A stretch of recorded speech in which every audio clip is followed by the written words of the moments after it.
Sleep absolutely fucking sucks. Sleep is the one thing holding humans back from discovering an immortality pill and exploring the far reaches of the universe. I fucking hate sleep. Not only is it an extremely inefficient use of time by just doing nothing for 8 hours or so, but it's also difficult to do oftentimes on top of that. So you just waste fucking time trying to sleep and sleeping. It's such an insult. It slaps your dick hole twice. You'll lie awake in bed for hours with your eyes closed, pretending to go to sleep so Santa Claus will come down the chimney and fucking throw sand in your face so you can actually fall asleep. And it just sometimes doesn't happen. Then you get up and then you're grouchy, you know, like I am right now. I've been trying to sleep for the last 3 fucking hours and I can't, and this happens so often. So I figured, you know what? I'm a 21st century man. Let's hop on YouTube and see if there's something to help me out here. So I typed in sleep, found this video with 10 million views, so you know it's got to be good. It's called Oddly Satisfying Things That You Need to Watch Before You Go to Sleep. So hopefully this is better than melatonin. Let's get in here.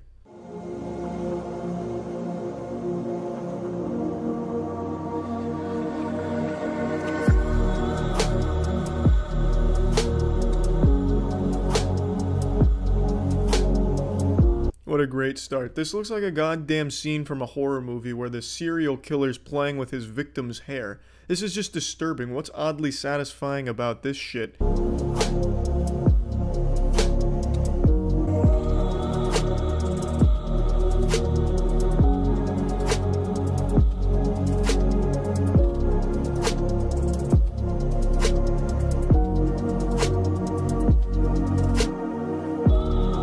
Yeah, that's what I want to see before going to bed. Fucking textbooks being made, reminding me of the stress and waste of money of college textbooks. Yeehaw.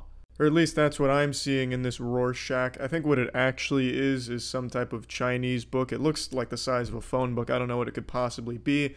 But still, this is eliciting a response of stress instead of sleep. And honestly, I think I know the reason why I can't sleep most nights, and it's because I know so many of you don't follow my streams at twitch.tv/moistcritical, and it just causes me to toss and turn asking myself, why don't they follow the streams?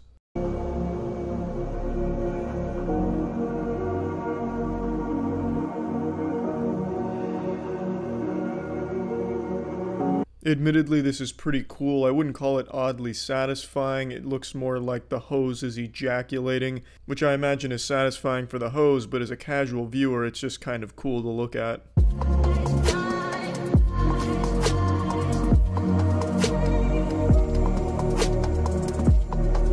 Yeah, this one I don't get at all how it's oddly satisfying. I've actually seen this video before just showing how that head can work on all types of different surfaces for bolts and shit like that. I don't see how that's satisfying to anyone outside of a carpenter coming in his pants looking at the efficiency of the tool.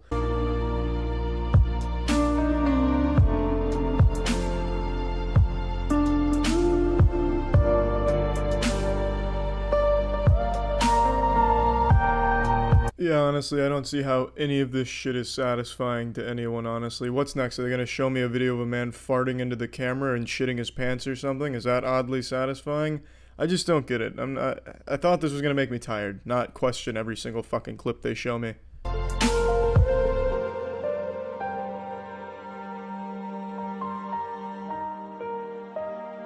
How did this guy even get himself in this predicament? How did he make the back of his car so filthy? Did he drive in reverse through a diarrhea shower? A fucking poopy sprinkler?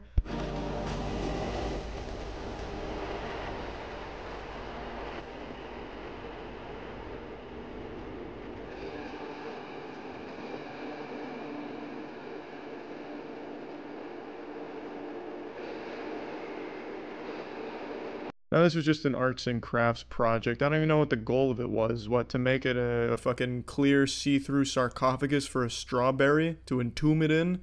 I don't see how that's satisfying. That just doesn't make any sense. Well, unfortunately, these oddly satisfying clips have not made me tired. That's it. See ya.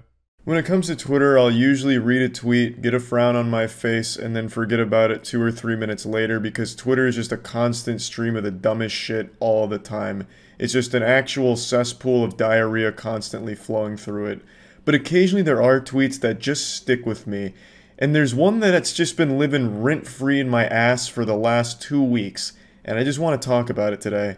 It comes from Seth Rogen. I'm sure you already know what tweets I'm about to mention because I'm super late to this one, but I don't care. Just like puking while having a bad hangover, I've got to get it out of my system to feel better. So our story starts just like every other fairy tale, with a robbery in LA. Casey Neistat makes a tweet. So our cars got robbed this morning because Los Angeles is a crime-riddled third world shithole of a city. But tremendous appreciation and gratitude to the hardworking officers at the LAPD West LA, who not only arrested the motherfucker, but they got all our stolen goods back. That's about all there is to it. That's all she wrote right there. This fairy tale has a happy ending. Shrek gets the girl, case closed. Like, there's really not a whole lot to really dissect here, and you wouldn't expect this to be a controversial thing to say. His car got broken into, people got arrested, and they got their stuff back. I mean, that's a complete adventure right there. Like, the only people that could really be offended about a tweet like that would be the people that got arrested. Like, if they're on Twitter on their phone in jail, like, hey, fuck you, buddy. I would have got away with it, too, if it wasn't for that meddling dog. But then out of nowhere, from the top turnbuckle, comes Seth Rogen making a surprise appearance at WrestleMania on Twitter. I guess he's like the head of tourism for LA, because he got mad that he called LA a shithole of a city. That's what he took issue with. So Seth Rogen replies, "Dude, I've lived here for over 20 years. You're nuts, haha." Actually, I'll do the Seth Rogen laugh. Yeah.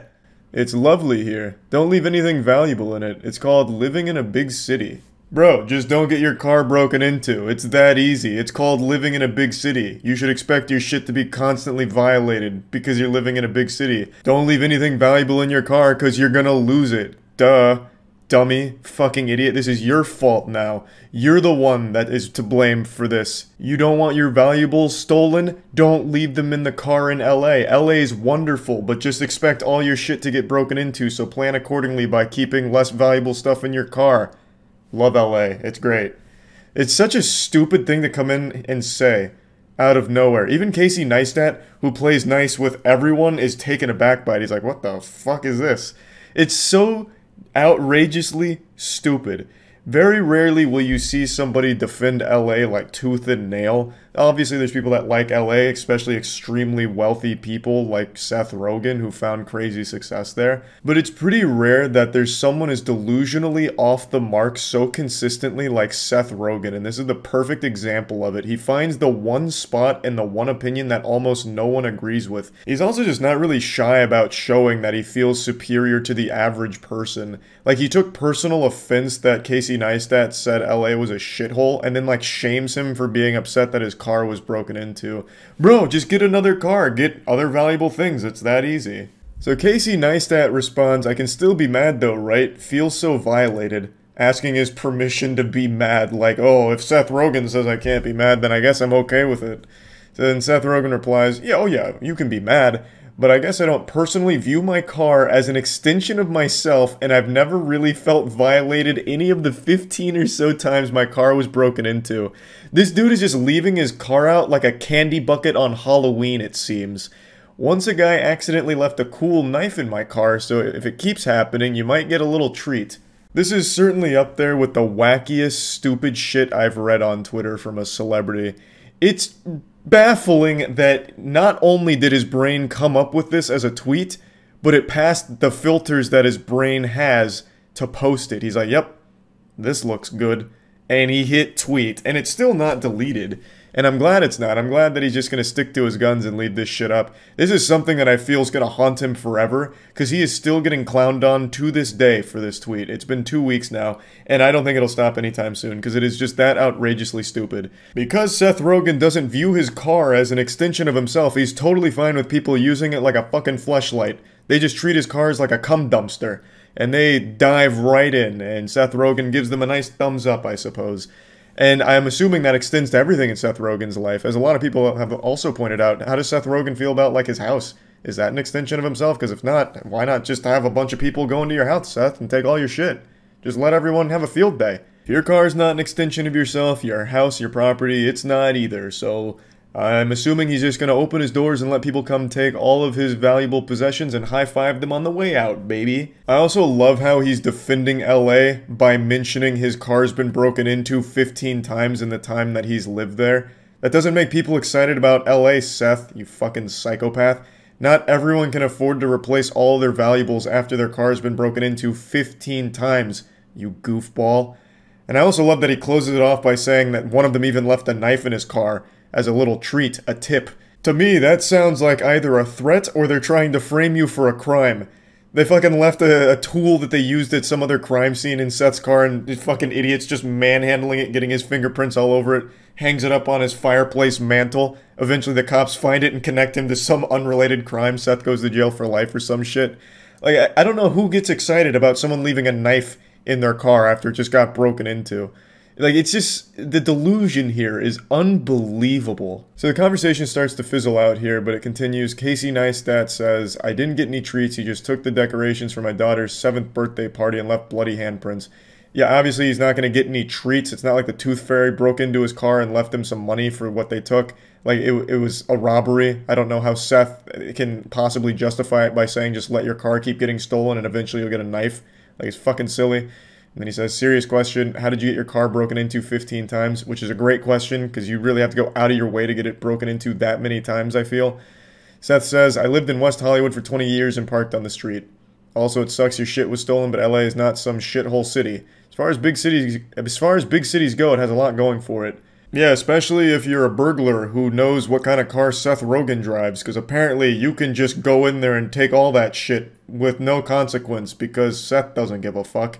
His car is getting broken into almost once a year at this rate. This is where the interaction stops, and you just have to wonder, what was Seth Rogen thinking? Like, who did he think this appealed to besides, like, the extremely rich Hollywood elites? Like, there's no normal person that's going to read that and be like, wow, how noble of Seth, just giving away his shit like that and accepting that beautiful knife. I don't know really what he was expecting to happen. But it got me thinking, what is the worst tweet I ever made? And I think I found it. I tweeted this back in 2019. I said, what the fuck, the chupacabra is real, he just fucked my grandpa. I don't regret posting the tweet, but I do really regret that I misspelled chupacabra. But anyway, I just wanted to talk about this because I've been thinking about it a lot recently, and yeah, that's about it. See ya. Motivational quotes, they're pretty big at the moment. You can pretty much find every quote imaginable at an arts and crafts store that you can hang on your wall. Today's the day, anal. And I always kind of thought it was more for the elderly, or that kind of Christmas gift you'd get and fucking hate, but have to pretend that you like the quote and you'll put it somewhere just so you make the person who got it for you feel better. But what I didn't realize is it's actually a really popular trend, motivational quotes that is, in the Joker worshipping community. People that act like Helga from Hey Arnold and make bubblegum tributes to the Joker in their closet. See, these Facebook pages and these YouTubers are dedicated to coming up with like the goofiest, over-the-top, edgy quotes and putting Joker fan art on top of it. And when I say goofy, over-the-top, edgy, I'm talking like some dumb shit like, darkness is my light. I'm not afraid of the sun because it burns. I'm afraid of the sun because it gets rid of my darkness. Shit like that. And what started this rabbit hole for me is I saw a picture from a video called 15 Epic Boy Quotes Joker Ultimate Edition. And then I had to YouTube that myself. And when I did, I was presented with an overwhelming amount of Joker motivational badass quotes. And obviously I watched a lot of these, but the couple I'd like to share with you is the one that immediately caught my eye, which is, of course, Joker motivational quotes, best motivation ever, bad boy quotes, fuck the fucking fuckers. I mean, with a title like that, it was putting hair on my chest. I was like, shit, I gotta go out and fuck the fucking fuckers. So, of course, I dove into this one to get motivated. I've had to mute the audio, unfortunately, because for some reason the trend with these Joker motivational, badass, slap your mother edgy quotes is they use this copyrighted trap music, which I don't really understand, but I've muted it and replaced it with the 2019 Guy instrumental. But I really do wish they'd narrate the quotes themselves. I think that'd be a lot better. Fuck the fucking fuckers before the fucking fucker fuck you. It's almost like a children's nursery rhyme, to be honest. It's pretty powerful, it's a bit thought-provoking, and it's pretty goddamn deep. Just reading that motivational quote makes me want to run into the bathroom and throw some lipstick over my eyes, then run away crying, slam the door to my room, and turn off the lights. Sometimes you just have to play the role of a fool to fool the fool who thinks they're fooling you. If that doesn't have you pumping your fist in the air shouting, "Fuck you, society," then I just don't know what will. Don't worry about peoples, they all will die. I mean, what more can really be said? Are you motivated yet? When I was born, Devil said, "Oh shit, competition." And he almost spelled that word correctly. It was really close. You'll notice a common theme with all these Joker, badass, motivational quote videos. Constant misspelling and shit grammar. Me chasing you. Bitch, read it backwards. Ui, ginsak in. This fucking makes no sense. I think what they mean to say is you chasing me, but that's not reading this backwards. That's totally fucking changing it. But if you do want women to start chasing you, come on over to the streams I do at twitch.tv/moistcritical. Women love that shit. They'd love to see you there. I'd love to see you there. Come on over. And this is just one of thousands. We can dive into the one that really started it all, the 15 epic boy quotes for badass boy men from Joker's Ultimate Men Boy catalog. So we can check that out, but I just want to make it clear, there is so much of this shit just on YouTube. That's not even counting all of the Facebook posts from all of it. It's a crazy phenomenon right now. It's like bronies, but for jokers, I guess. I don't really understand this motivational Joker quote movement thing at all. If you ever knock me down, you better kill me, because when I woke up, you're so fucking dead. You know, who's to say it wasn't an accident that they knocked you down, though? Maybe you need to analyze the situation a bit more beforehand. Also, how big of a pussy are you that when you get knocked down, you lose consciousness when you woke up? Are you kidding me? You got knocked down barely and you fucking passed out? Come on now. If you want to shine like a sun, first you have to burn like a sun. Whatever the fuck that means, I suppose. Ooh, Jared Leto's. Don't worry, she will text you. When all her male friends will be busy. Yeah, busy with Chad Thundercocks, am I right? Fucking disgusting. Sweet as sugar, hard as ice. Hurt me once, I will kill you twice. He's gonna find out who's naughty or nice. Another common trend you'll notice is half of these say how nice the guys are until you push them, and that's when their demons come out of their penises and whatever. Which I don't really understand, because if you're making these posts, you're already not coming across sweet as sugar. You're coming across as a fucking weirdo. Personality is to a man what perfume is to a flower. That's poetic. I mean, what the fuck? 80% of boys have girlfriends. Rest 20% are having a brain. Yeah, I'm sure that the reason this guy doesn't have a girlfriend is because he's too smart to have one. His brain's too fucking big for any female to handle. Also, I'd like to fact check these statistics here. 80% of boys having girlfriends, that seems remarkably high. I'm not sure if that's accurate, but I'd have to dig into the literature. Every problem comes with a solution. If it doesn't have any solution, it's a girl. Yeah, I don't really understand what's with the all this like girl bad stuff here with the Joker memes, but it's very common. Do I really look like a guy who gives a fuck about what people think? Well, yes, the fact that you're posting this kind of shit on Facebook, it absolutely makes me think you care what they think about you, for sure. 100%. This is not the actions of a man who doesn't care. Stop showing your attitude. If I show you mine, you will forget yours. Well, I mean, that about covers it, I suppose. Now, I imagine it's not just the Joker. I'm sure if I dove in a bit deeper, I could pretty much type in any big character at the moment and find motivational, weird, edgy quotes associated with it. Like, if I typed in John Wick epic boy quotes, I'm sure I'd find equally dumb shit.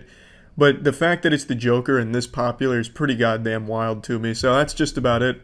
So, yeah. I've seen a lot of gross videos on the internet. Usually nothing phases me, and I know that's a cliche a lot of people toss around like some kind of hardened, seasoned warrior of internet usage, like, nothing gets under my skin or gives me the heebie-jeebies anymore. Been around too long, and then light up a fucking cigar or something. Like, I know a lot of people say that, but it's just very rare that I find a video that actually unnerves me. And a couple days ago, I found one of those rare cases where a video actually is just so yucky that it put, like, the fear of God back in me when it came to, like, internet gross-out content. And it wasn't, like, a planned shock video. We're not talking about, like, you know, Goatsy, Lemon Party, or any of the classics or anything, or New Age shock videos. What it was a man in Paris set up cups around a location that people were using to publicly urinate. And the cups people would go up and pee in. And then he would scoot in there like a thief in the night, take the cup, drink it, and set it back down and waddle away waiting for more people to fill his goblet. And then once it was filled with more strangers' piss, he'd come right back in and claim his prize once more. It is so foul. It is revolting. I'm not going to show you the video itself because I'm sure that would be a terms of service violation on YouTube. It is very clearly sexual. There's no way this guy is drinking strangers' piss for nutritional benefits or because it tastes yummy. It is very much some kind of unreal fetish that I've never even heard of just drinking strangers' pee-pee. But I'll show you what he looks like. So this is the Tinkle Goblin, and he's got multiple cups set up waiting for people to fill it with piss. And I'll show you him about to claim his trophy. This is him approaching the cup in one of the videos here. And he drinks pretty much all of it because he doesn't want to waste any of that sweet nectar that he works so hard to collect here in his cup. In the video, you can see two men pissing into that cup at the same time. They are turbocharging it. Like, it is actual urine. It's not like some kind of staged video. This isn't like a fake CGI experiment or anything, I don't think. It's all one continuous shot from a guy that is just filming from inside of the building and catching this guy in the act, drinking strangers' urine. He sets up these, like, booby traps for piss, so that way he can drink it. It's so weird and gross. I don't even really understand why it's so disgusting to me. I've definitely seen objectively more disturbing and gross videos, but there's something about the repeated nature of him doing this and the idea that he does this often. Because, like I mentioned, in this video there is, once again, another cup that he has strategically placed to catch more piss, but that one's empty, so he must have already had his fill. But, like, it might be more than just these two cups. He might have cups all around the city. He could be like a Batman tier villain who's trying to suck Gotham dry of their piss. Like, it's just so bafflingly weird and gross to watch him drink all of it after watching the men piss into the cup. It's strange. It's just so odd. I'll show you clips where I talked about it on stream with chat, and we just kind of went over it for a little while. Again, don't show any of the clips of it because I do think it would be a violation of the rules too, but man, is it wild. You see about the guy in Paris stealing strangers' pee to drink? That is actually shocking that you mentioned that because I still have that video pulled up in a tab. It is one of the most bafflingly disgusting videos I have ever watched in my life. Like, it's on the same level as, like, my initial impression of Two Girls, One Cup. Like, the emotions I felt watching that for the first time, I felt again when I watched this video a few days ago. It's so gross. And there's a cup that's filled with fluid. And some old guy walks up to it, fucking chugs it, like literally just skulls this bitch, drinking all of the stranger's piss, and puts it back down as like this communal urinal, and then he walks away. So I believe this guy sets a cup down in a position where people will like piss in it, like if they have to publicly urinate, and he collects it all in this chalice, and then he goes and collects it every now and then to drink. It's so wild. Like, someone like that exists. Not only do they exist, but they're part of the same species as the rest of us. Like, I don't know what has to go wrong in someone's brain to lead to that. Also, in the video, there are people that are visibly peeing into the cup. I totally forgot about that in the beginning. There's two guys that are crossing streams on the cup, like the Ghostbusters with their proton beams. So two dudes are literally pissing in the cup right when the video starts. And then about a minute later, the old guy walks over, he's got a plastic bag, he reaches down, he picks up the cup, and he just fucking goes to town. He just goes to town. Sets it back down, walks away. And I imagine, if you haven't seen this video, I bet you have a mental image of what this guy looks like in your head, and I bet you are right on the money with what he actually looks like. He looks like a piss drinker. You look like the piss boy. I mean, like, he actually just does, though. Like, he looks like he's just up to no good at all times. What's even weirder, though, is that this whole area seems like it's a designated piss pot. Because there's also another guy who's near the cup but not on it that's just urinating, too. And it's just in public. Is that not like a crime or something in Paris? Public urination? You know it had to be sexual. It is. It is very clearly sexual. No one's drinking strangers' urine for the flavor or fun. This is some kind of weird fetish. Can't find the video. What's it called? So it's on Reddit. It's called "Man Sets Up Cups for People to Piss in and Drinks Them." Is it possibly fake? It'd be quite a wild fake, because it's a continuous shot here. From the men peeing in the cup to the man walking over to the cup and drinking it. That would be a pretty impressive fake. And it'd be a weird thing to fake, because they get actually nothing out of it. People don't usually piss in the street like that. This video was taken during one of the biggest public protests in 50 years. Oh, is that why there's so many people here urinating on this building?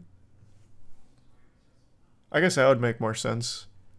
So he's getting angry pee. Maybe this is part of his protest. I'm gonna keep drinking urine until you revert the retirement age changes. And you can't stop me. I'm gonna keep doing it. You better change your ways. But here, I'll bring this part down. This shouldn't be toss. So this is him leaving the scene of the crime there. But you can see all, like, the piss drivel streaks everywhere. It's, oh my god, it's so fucking revolting. It's so bad. I wonder how many bait cups he has scattered throughout the area, because this is probably not his only spot. He's probably dropped cups in all of, like, the hot spot corners of public urination. So that's where he's running to right now to go claim his prize from another area. He's like a fisherman with, like, lobster pots, so he's going to collect his, his haul. The guy filming it showed an empty one under the window. No, that was that one, I'm pretty sure. It was just before the other two guys came in and defiled it. Well, not even defiled it, it's exactly what he looked for. Fed him. Oh, you're right. Oh, yeah, no, you're absolutely right. Nice. That's cool. No, that's the shit cup. Oh, yeah, maybe the one in the corner over there was for pee and the other one's for poop. Right. You might be onto something. Like a rain catcher. No, that makes sense. Now it's all coming together. Now he doesn't even seem crazy anymore. Fingers of steel? How can I say no? This morning I was making myself a peanut butter and honey sandwich, which I do most mornings since it's the breakfast of champions. It'll make you big and strong for a growing boy like me. However, when I was putting the honey down after pouring it on the bread, I made a fatal miscalculation and I dropped the bread. I fumbled it. Everything went slow motion as I watched it hit the floor. I was upset, devastated, my heart was broken, day nearly ruined. However, it wasn't the saddest thing that's happened to me today. The saddest thing that's happened today is me watching this video about a woman who's cheated on her husband so many times that she's convinced him it's actually a good thing and healthy, and now they're swingers. Let me make it clear that I'm not the relationship police here. If they're happy, all power to them, but it doesn't make it any less goofy with the video they put out there about it. So let's go ahead and go over it. This is Christina. She fell in love with Mark. I don't know why the narrator hates Mark so much. They just, like, reluctantly introduce him. They just let out, like, a big sigh, a huge pause. Christina fell in love with Mark, I guess. I don't know what happened here. They were so enthusiastic to introduce Christina, but when they got to Mark, it was like a balloon deflating there. It was like a fucking funeral service. They were like, hey, Christina, wee, and then, Mark. Despite being in love with Mark, Christina also found she had eyes for other men. I kept cheating so much and I just couldn't stop. When I did find out, it was very devastating. I was heartbroken, to say the least, about it. I started thinking, oh, maybe I'm not good enough for her. I just kept cheating and I couldn't stop. There was just a cock demon inside of me. I'd be walking down the street and I'd trip and fall onto more penis. It was an uncontrollable urge. It was like a car with a brick on the gas if that car was barreling towards more wieners. And then Mark's like, yeah, I got cheated on. It didn't feel great. You know, it wasn't like an S-tier experience. I was heartbroken. Didn't feel amazing. Rather than let the cheating break the pair up, they decided to explore new experiences as a couple. I just said, let's try this swinging thing. This is where it gets pretty manipulative in my eyes. So she's been cheating on him a lot. And now she's finally dumping the cold water on him, taking the training wheels off and saying, look, why don't we just try this whole swinging thing out so that way I can feel less guilty about cheating on you since now you can do it too. And it feels like Mark convinced himself it's a good idea because he can stay with her in this whole swinging thing. But it wasn't like a mutual decision between the two of them. She kind of like led him to it because she was going to keep cheating regardless. So Mark just goes along with it, it feels like. I'm not a fucking relationship expert. I'm not a couples counselor. Yeah, so we've been together for 17 years, and we've been married for 15 years. Yeah, we are soulmates. We finish each other's sentences from like day one. Yeah, so I've struggled with monogamy my whole life. Ever since I was a little girl and had boyfriends in grade school, I would have multiple boyfriends at the same time. And then I cheated on him with like 4 guys. I was always open and honest about it. And just monogamy is not natural for me. Well, that's just dandy. Thank God, at least she's honest about it, because if she was cheating and lying, that'd be a disgusting combination. That'd be awful. You know, you can't even be really mad at her at this point. Like, hey, Mark, I cheated on you again today with another dude. It's like, hey, at least you told me. So now I don't feel as bad. Thank you for that, Christina. You're such an angel. I also love the way that she presents this like it's something that's beyond her control, just like this almost illness that she's battling, this compulsion to cheat, whereas other people are struggling with like drugs or alcohol or something. She just struggles with constantly cheating on Mark. When I found out, it was very devastating for me because at that time, I could have been monogamous with her the rest of my life because I loved her like that. It was hard for him to accept that that I was only in love with him and only wanted to be with him forever, but yet wanting other men. So it took a little while for you to really comprehend that. It was tough at first, but now I get it and I'm totally on board and I love it now. I don't know what's so hard to understand. It's such a simple concept. She loves you, you're her soulmate, but she's also fucking other dudes. Like, hey, what? Don't be selfish, you can't share? Huh? What's wrong with you, pussy? You insecure? You're not gonna let other dudes fuck your wife? Okay, big guy. Again, this is another giant red flag to me about manipulation because it feels like he knows it's wrong. Like, it's hard to wrap your head around it, Mark, because it's fucking wrong. But she is convincing him that she loves him so much, but just can't help but find other men too. Now, I want to make it clear, I understand there's a lot of relationships where they also have other partners outside of, like, the two of them. They're not monogamous. And that's fine if the couples, like, mutually arrived at that. In this case, from everything I've seen in the video, it seems like Christina pushed Mark to be okay with it, as opposed to something that they both were on the same page about. I also love the way at the end he says, I get it now, I'm totally on board, I love it now. It sounds like he's being held hostage. That was like an actual, like, fucking prisoner of war there. Christina, it seems like she must have had like a gun on her lap pointing at him, like, hey, fucking say the line, please. This is a YouTube video. We need to look good here. Say it. Say it. Say you love it. For me, it was just, I just desired to be with other men. And then I would feel super guilty about it. And I had done it with every relationship. When I try to be monogamous, I am not the happiest person in the world. I'm kind of like bitchy, so. You are very bitchy, yeah. I know. He sees such a difference now that I'm not monogamous. Like, he sees, like, I'm just so much happier. 2020, right? Yeah, you wish you would have done this years ago, right? Right. Jesus Christ, it's like a commercial for a Snickers bar. You're not you when you're not cheating on your husband. Honey, you're acting so crazy today. Honey, why are you being such a bitch? You know what? I'm gonna call up my friend to come fuck you to calm you down a little bit. Or, better yet, why not just go to the local hockey team and let them spit roast you in the locker room? And that way you can come home a little bit more mellow, okay? You're acting nuts, and I'm gonna need you to go have some sex with some other dudes so that way we can have a more healthy relationship. It's so, like, weird, the way he just goes along with it. She's like, oh, I bet you wish you had done this years ago, right? Yeah. Oh, it's so much better now. Even though, like, his face kind of says the whole story, it doesn't seem like he's really happy about it, honestly. But again, I'm not the expert here. Maybe he does love it. I couldn't tell you. But either way, it doesn't seem like he was the one that arrived to this decision naturally. It was something that was kind of forced upon him if he wanted to stay with Christina, whom he seems to really love. Our family and friends, they basically all found out that we were swingers through TikTok. Never once has one of our friends of 26 years said, I saw that you guys were swingers and I accept you for it. They all want to follow my TikTok, but yet you've been my best friend for 26 years. You've ghosted me. Who gives a fuck? It's not your friend's responsibility to sign off on your relationship decisions. You shouldn't be looking or demanding them give you a green light or a thumbs up, a pat on the ass, like, hey, good game. When's my turn with your wife, Mark? Like, they don't have that responsibility to you. Sure, they can give advice or input or whatever, but to be mad at them for not signing off on it is super weird, and to be, like, angry at them for not, like, going out of their way to be like, oh, we totally accept this. They don't care that much, I imagine. If my best friend came up to me and was like, Charlie, I'm a swinger and a cuck. In fact, I'm just a cuck. I'm not a swinger. I don't get any action on the side. I just let my wife fuck other dudes. I'd be like, all right, bro. I mean, that's fine. So when are we playing Elden Ring? I also do appreciate that apparently the news broke to all their friends and family through TikTok. That sounds about right.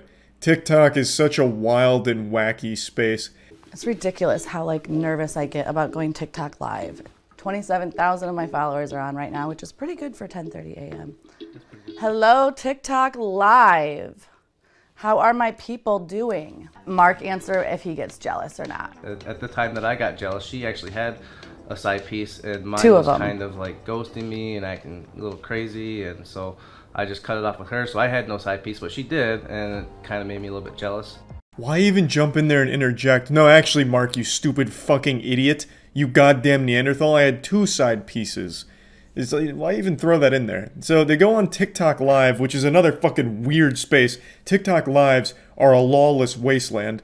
So they're on TikTok Live answering frequently asked questions. The question they're answering here was about, do you guys get jealous? She's like, nah, I don't get jealous. Why the fuck would I? Mark's like, well, actually, I did kind of get jealous one time. She's like, no, I was 2 dudes, and it was silly for you to get jealous, you goofball. So the whole thing is just a little odd. Swinging has changed our lives for the best. I mean, not only are we happier, we're healthier, mentally, physically. We don't allow toxicity in our life. Right. We only allow positivity in our life. We're active all the time. We're active. It's made us just more attracted to each other. It's made our love deeper. Yeah, if you say so, Christina.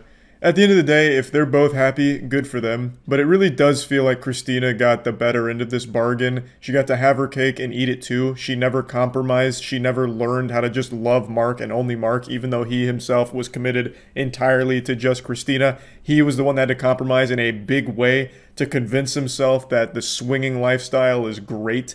And even during that, he mentions like some jealousy. And it's just, you know, it doesn't feel like it was something that they arrived to together. It feels like something that was forced upon the poor guy.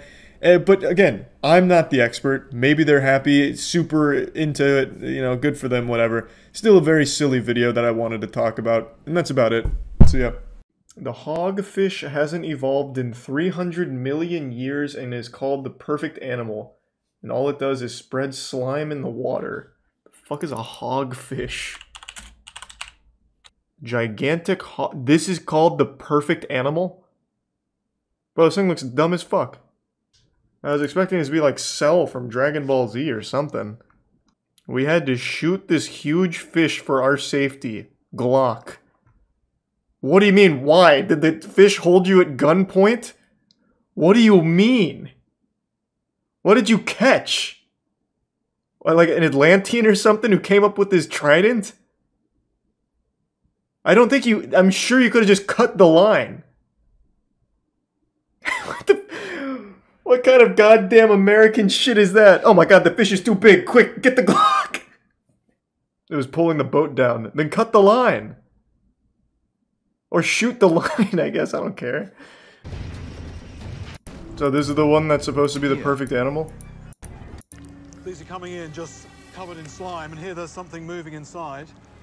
I think the only way I'm going to get those out is to put a hand in and pull. It's like Spider-Man swung through. God, it's like that scene in First Men in Black where that lady gives birth to the alien. What I've got in my hand here, this hagfish. Why don't they evolve? What could be called a living fossil, because in terms of Who body cursed plan, them? this creature has remained pretty well unchanged for something like 300 to 500 million years.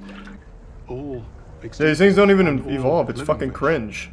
would ultimately have come from something rather like this. All it does is Hagfish goo. don't have jaws. Evolution is cruel. For 300 million years, the hagfish have done nothing but ooze cum for no reason. When will they finally advance up the technological chain? Well then, how is it not evolving? If it goes months without a good meal, wouldn't it evolve to maybe get like, I don't know, like a fucking mounted turret on its skull or something? Like anything to help it hunt? Find more food? If it has to wait months in between meals, well, meaningful meals, and it can't even hunt anything that's alive, it has to wait for someone's sloppy seconds, why wouldn't it evolve to be a better hunter? This thing was literally created by evolution to be a loser. It evolved past the need for food, I guess. Scientists film hagfish anti-shark slime weapon. What a cool title. Do they have technology? Like an underwater base? Get out of there, hagfish! Oh, he's kicking sand in his face. No! Oh, he didn't like that slime. Ew, yucky. Oh, this thing just came in my mouth. How vile.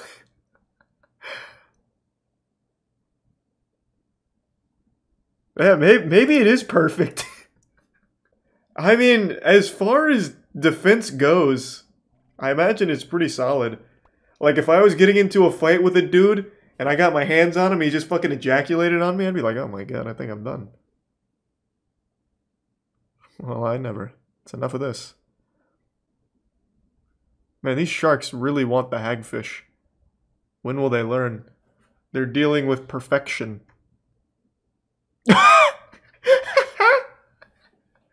Yucky! Ew! Oh my god, you heathen! Oh! Have some decency! Thanks, Yusuf Connor. I take everything I said back. I'm a hagfish fan. What if you fell into a pool of hagfish? You'd never get out. You'd fucking, the weight of all their slime would drown you, I bet. They're sneaky, they're slimy, and they're hungry for meat that secrete stringy proteins when the hagfish feels agitated. This slime can expand 10,000 times larger in under a second, making it a lethal choking hazard to predators. Man, it's such an off-meta build, too. It doesn't do anything except slime. Literally all it does is slime. Hobbyists are actually turning their pools and it somehow works. As like a rogue build. Ecosystems for fish and plants, ears and the crevices of your body. If it got in your mouth and started to expand in your throat, you could choke very quickly and drown. Eventually, God, what an awful way of going out. On your body. What creature defies science, carries your money? What? You're telling me the hagfish has robbed me? I'll have to check my NFT portfolio. How is it carrying my money? What the fuck happened? What is going on with the hagfish community? Alright, that's probably enough hagfish. I feel like I've learned all there is to know about the hagfish now. I've become a fan. I went from finding them silly to really appreciating their fine work. Fetishes are a lot like nipples. Everyone has one. And in the spirit of Halloween, I was trying to find some scary, spooky fetishes to look at and investigate, and oftentimes I'll just type in a bunch of like weird shit that I think might turn up a result on YouTube. So I typed in, I am sexually attracted to ghosts, and luckily I actually found one of the world's first ghost fetishists giving an interview about it. So I thought we could dive in and take a peek to get in the spirit of Halloween. Yeah, which is some people would be a little scared of, but you weren't scared by it. It never felt scary. It felt comforting, if anything. And even when even when you were in, this all happened sort of in the spare bedroom. That was where it was, you know, at its most powerful. Even when it came up behind you and you could feel its breath on your neck, that still didn't freak you out. I was starting to fall asleep. It came to me, and what happened? God, look at the face. That is the face of a man who is sexually aroused in the subject. He looks like he's any second just waiting to come. He just needs to hear the right words from her. I really like how the beginning of this intro isn't really even her telling her story with fucking ghosts. It's this guy leading her down the path of the story like he's writing this fanfic for her, 50 Shades of Grey Spirit Realm Dimension. I don't know what I can say on well, TV. You just had wait. You had sex? Yeah, I had sex with the ghost. With a ghost? Yeah. Yes. I had to take the mask off. That shit was designed for like a 9-year-old's head dimension, so it was basically suffocating me. I felt like I was being assassinated by Agent 47, the hitman, and it's probably full of lice. But anyway, I spliced this around a little bit because the intro is a bit long-winded. In a nutshell, she had a fiance, he worked a lot, she got bored, so she'd go into the spare bedroom and she felt the presence of spirits, and eventually let them fuck her. And now we're getting into the juicy details on how she converted from human flesh to spirit ectoplasm. Physically, how does the sex bit happen? You can still feel it. Like it was it's difficult to explain. Like a weight. Kind of a weight, but at the same time weightless, and like a physical. There's the breath and stroking. And the energy as well. I think the energy was a lot to do with it. Do you feel a connection? I've got to wonder, though, how she chooses her sexual ghost partners. Like, how does she know she's not getting fucked by Adolf Hitler and forming this connection with his ghost? How does she process who's entering her vagina spiritually?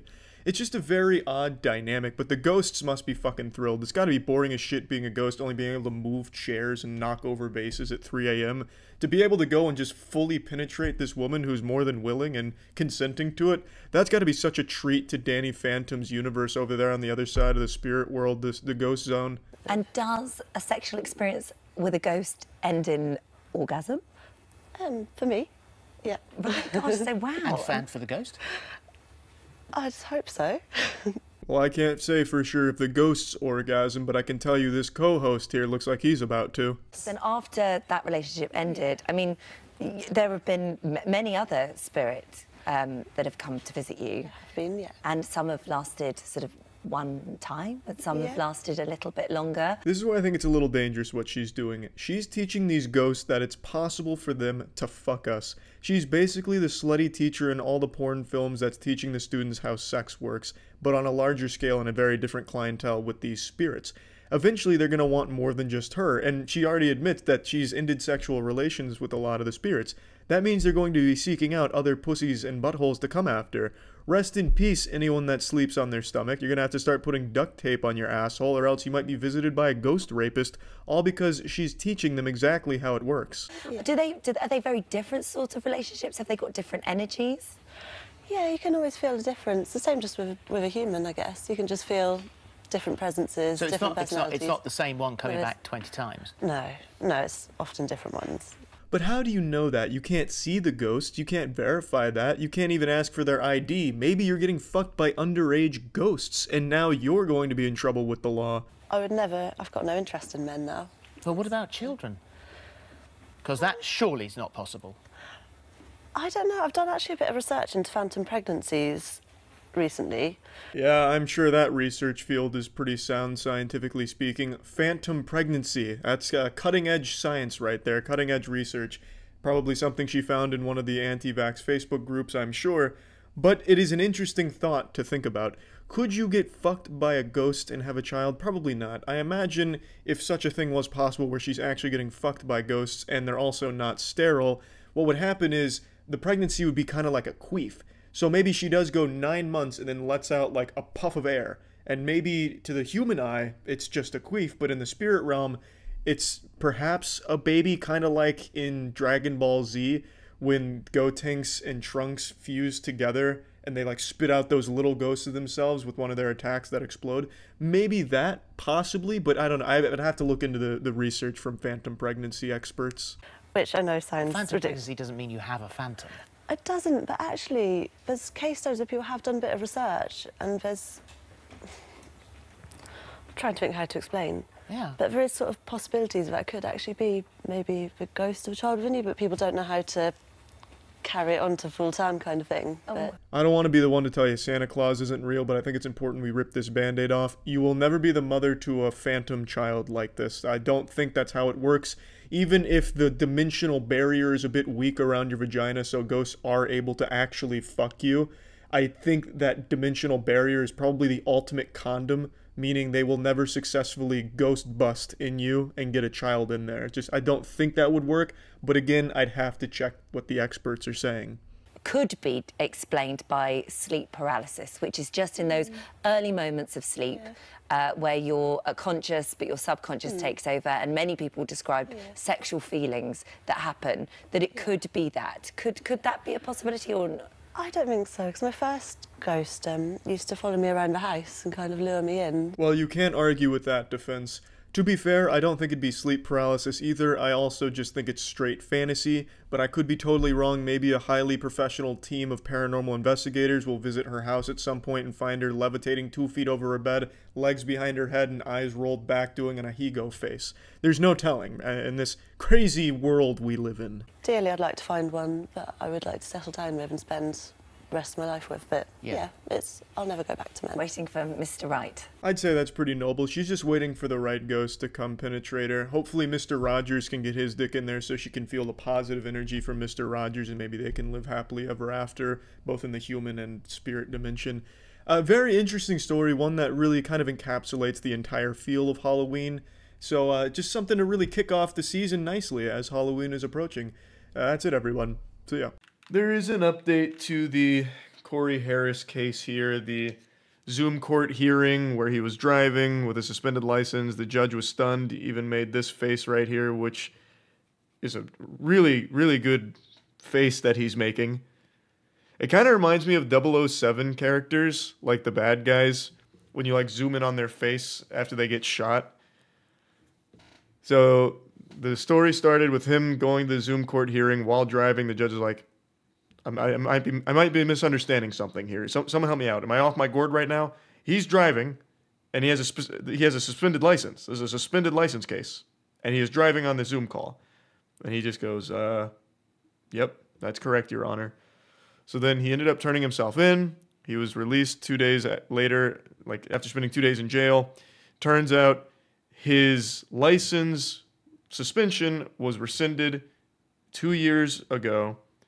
So he should have been able to drive, no problem. It shouldn't have been an issue at all. So that was the update to it. And then today, I saw this when we finished cryptid hunting.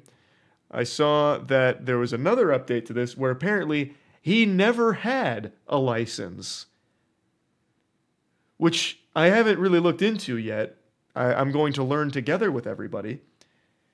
But it makes me wonder, how the fuck can the system be this disheveled, broken, and dog shit that not only did he not have a license, but somehow they suspended an imaginary license, rescinded the suspension on an imaginary license, then went back, double-checked the suspended rescission, or rescinding, and gave that the green light, gave that the stamp of approval, when it never existed in the fucking first place. It's like a huffalump. Like, that makes no sense. Like, how is there not a paper trail for a license? So let's learn together how this has all unfolded. On May 15th, Michigan man named Corey Harris showed up to virtual court hearing behind the wheel of his car. All right, this is just going to be the setting the stage, the foundation. Okay, here.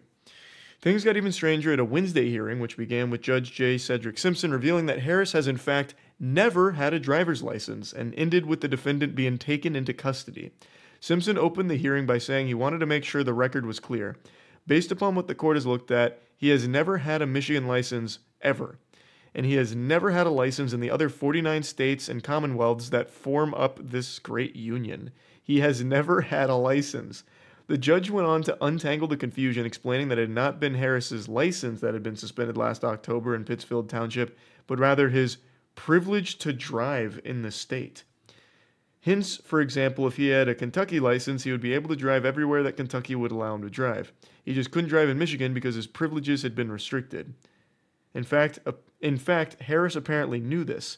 Prosecutor Conrad Siller said during the Wednesday hearing that police body camera footage showed Harris acknowledging at least twice to the officer who pulled him over that he didn't have a valid license. Jesus Christ. This is a lot to process.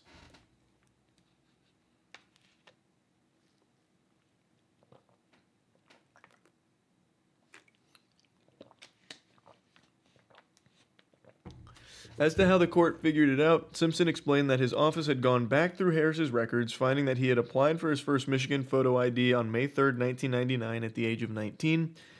Counsel knows, and so do I, you cannot have both. Either you have an ID or you have a license. And he has religiously every year gotten a new ID. And so he knows that he doesn't have a license. And quite frankly, I just wish he would have said that at the beginning and all this hoopla could have just been put all aside. Brother, Your Honor, Simpson just dropped a hoopla. A cold hoopla in court right there. What a fucking statement. This guy said, I've had enough of this. It's time to end it.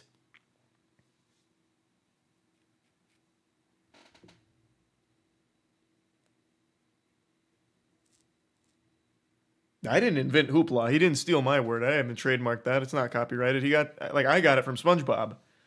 Hoopla, hoopla, hoopla. That shit.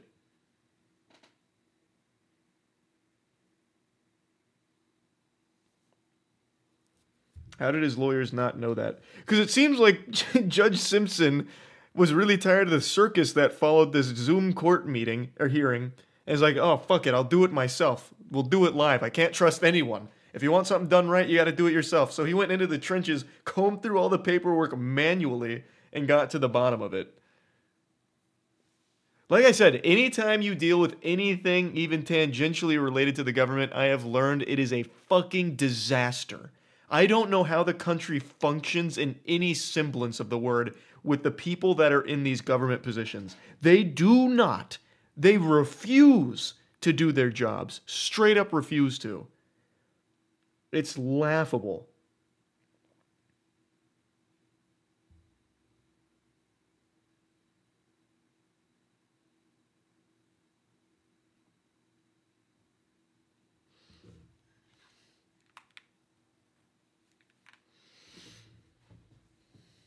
That's why I don't believe in government conspiracies. They're too incompetent.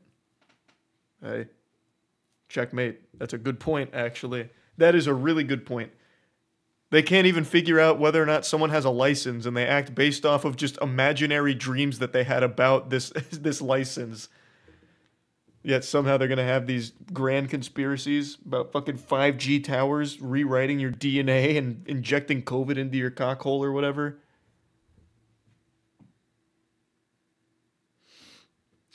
After Harris' disastrous pretrial hearing on May 15th, Simpson revoked his bond and ordered him to turn himself in to the county jail that evening, where he spent 2 nights. 2 weeks later, shortly after Harris went viral, ABC affiliate WXYZ... Man, I've actually never read that out loud. I usually just brush over that because I don't feel like saying it all. Man, that's super stupid. ABC affiliate WXYZ. It's trash. I hate that branding. Reported that his suspension, which was tied to a child support case, had actually been lifted by a judge in 2022. It has literally been pure hell. I've been assaulted, I've been followed, I've been laughed at, I've been ridiculed, I have been disrespected, Harris told of the situation. He's been assaulted? Jesus Christ. Like in jail, maybe? Have random people on the street just been accosting this man? That's terrible.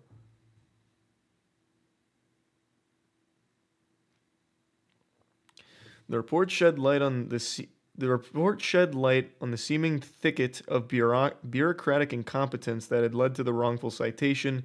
In order to see his driving record wiped clean, Harris was supposed to have paid a $125 fee to the Saginaw County Court Clerk's office, which would have allowed the court to send a notice of clearance to the Michigan Secretary of State's office, which oversees regulation of the state's motor vehicles. Harris pointed the finger at Saginaw County Friend of the Court, an office that assists court administrators.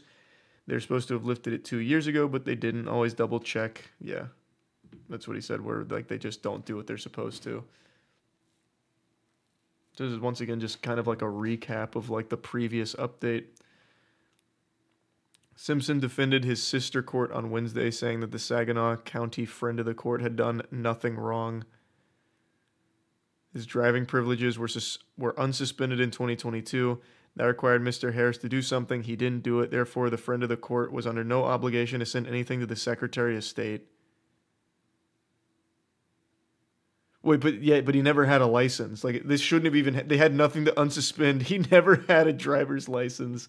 Like, I need to look up driving privileges. Is there paperwork for driving privileges? Like, is that a totally separate filing? Because I feel like he's just making that shit up right now. Like, that's something my parents would have made up in order to get me to eat my vegetables or do chores or something. I've never heard of that.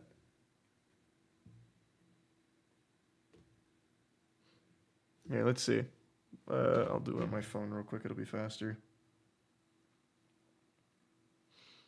What is driving privileges? I'll do, like, court.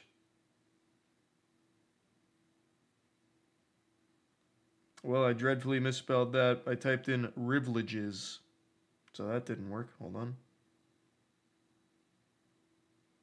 All right. A limited driving privilege is a judgment issued in the discretion of a court for good cause shown authorizing a person with a revoked driver's license to drive for essential purposes related to any of the following: employment or maintenance of a person's household. Okay.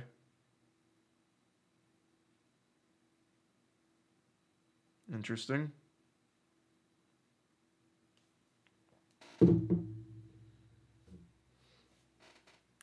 It was not immediately clear if anyone had notified Harris of the outstanding fee back in 2022. He paid it on Monday, a spokesperson for the Secretary of State previously confirmed, and Simpson said Wednesday that the friend of the court had immediately sent over the notice of clearance taking the suspension privileges off his driving record. The judge emphasized that no clerical error had been made either by his office, the Pittsfield Police, or Saginaw County authorities. It was a failure on the part of Mr. Harris to do certain things. It really wasn't, though. What? You guys also bear a lot of blame here. Like, this has been such a fucking convoluted series of, like, twists and turns and tubes to go through. It's not all on him. Driving privileges, driver's license, fucking... It's all over the place.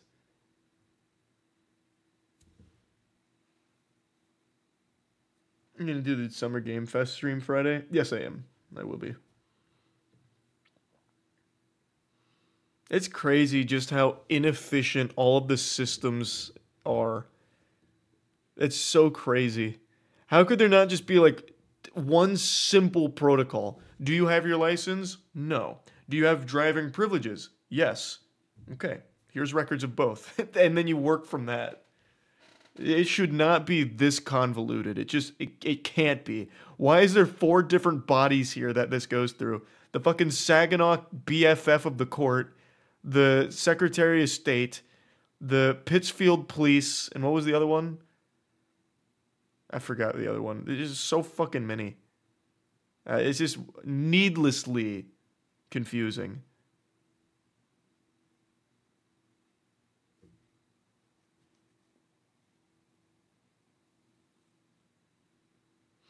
Charlie, most of the military still runs on XP. Let that sink in. Not only the military, most hospitals still run off of Windows XP. And they probably always will. Harris's attorney, public defender Dionne Webster Cox, who appeared alongside him in the WXYZ interview, said that she was committed to resolving the case and that Harris was in the process of procuring his license. She said he had his permit test scheduled for Thursday. Once he gets his permit, he's got to drive for at least 30 days. Apparently, he knows how to do that part. After cracking a smile. Other parts of the hearing were less jovial, particularly when Webster Cox stressed that it wasn't Harris's fault that he was now a meme. My client didn't start the hoop... Oh my god, they're dropping hoopla back and forth in here. It's a real Thunderdome. We got ourselves a clash of the Titans. Now the public defender's dropping hoopla. You can't just invoke the power of that word. It's like Voldemort's name. It's an ancient incantation. Perhaps he's made some comments, but he didn't start the hoopla whatsoever. That was someone that was outside of his control. Simpson seemed to take exception to this. You say it wasn't started by him. Oh, it certainly was. It was certainly when he made his first statement to WXYZ. The judge added that the person Harris needed to blame for the kerfuffle. This is so unserious. This one wasn't a quote, though, so this one's just from whoever wrote the article, dropping in a mean kerfuffle. It is actually a children's book here. These are Rick and Morty words. Was the person that was staring at him, the person that he was staring at in the mirror. He later added, just own it. Once you own it, then it becomes a whole lot easier just to move forward. What do you know about being a meme, Judge Simpson? Your Honor? What experience do you have there? The judge then brought up the fact that Harris had a warrant out for his arrest stemming from a separate traffic stop in Allen Park in June 2015 when he'd again been cited for driving without a license. Simpson acknowledged that he didn't know whether this had been mentioned to Harris after the pretrial hearing last month. I really don't care whether he was or not. All I know is that was back in mid-May, and it hasn't been taken care of. Simpson then had court officer escort Harris out of the room. Online records show that Harris has since posted bond in the case. Next court date for the traffic stop is August 13th, while the next hearing in this viral case is slated for August 7th. Mark your calendars. We got another summer blockbuster coming up for this case. I'm sure there's going to be another twist to it where it turns out that Harris is actually like a deep covert operative here. Something. Gonna get the CTU involved with Jack Bauer somehow.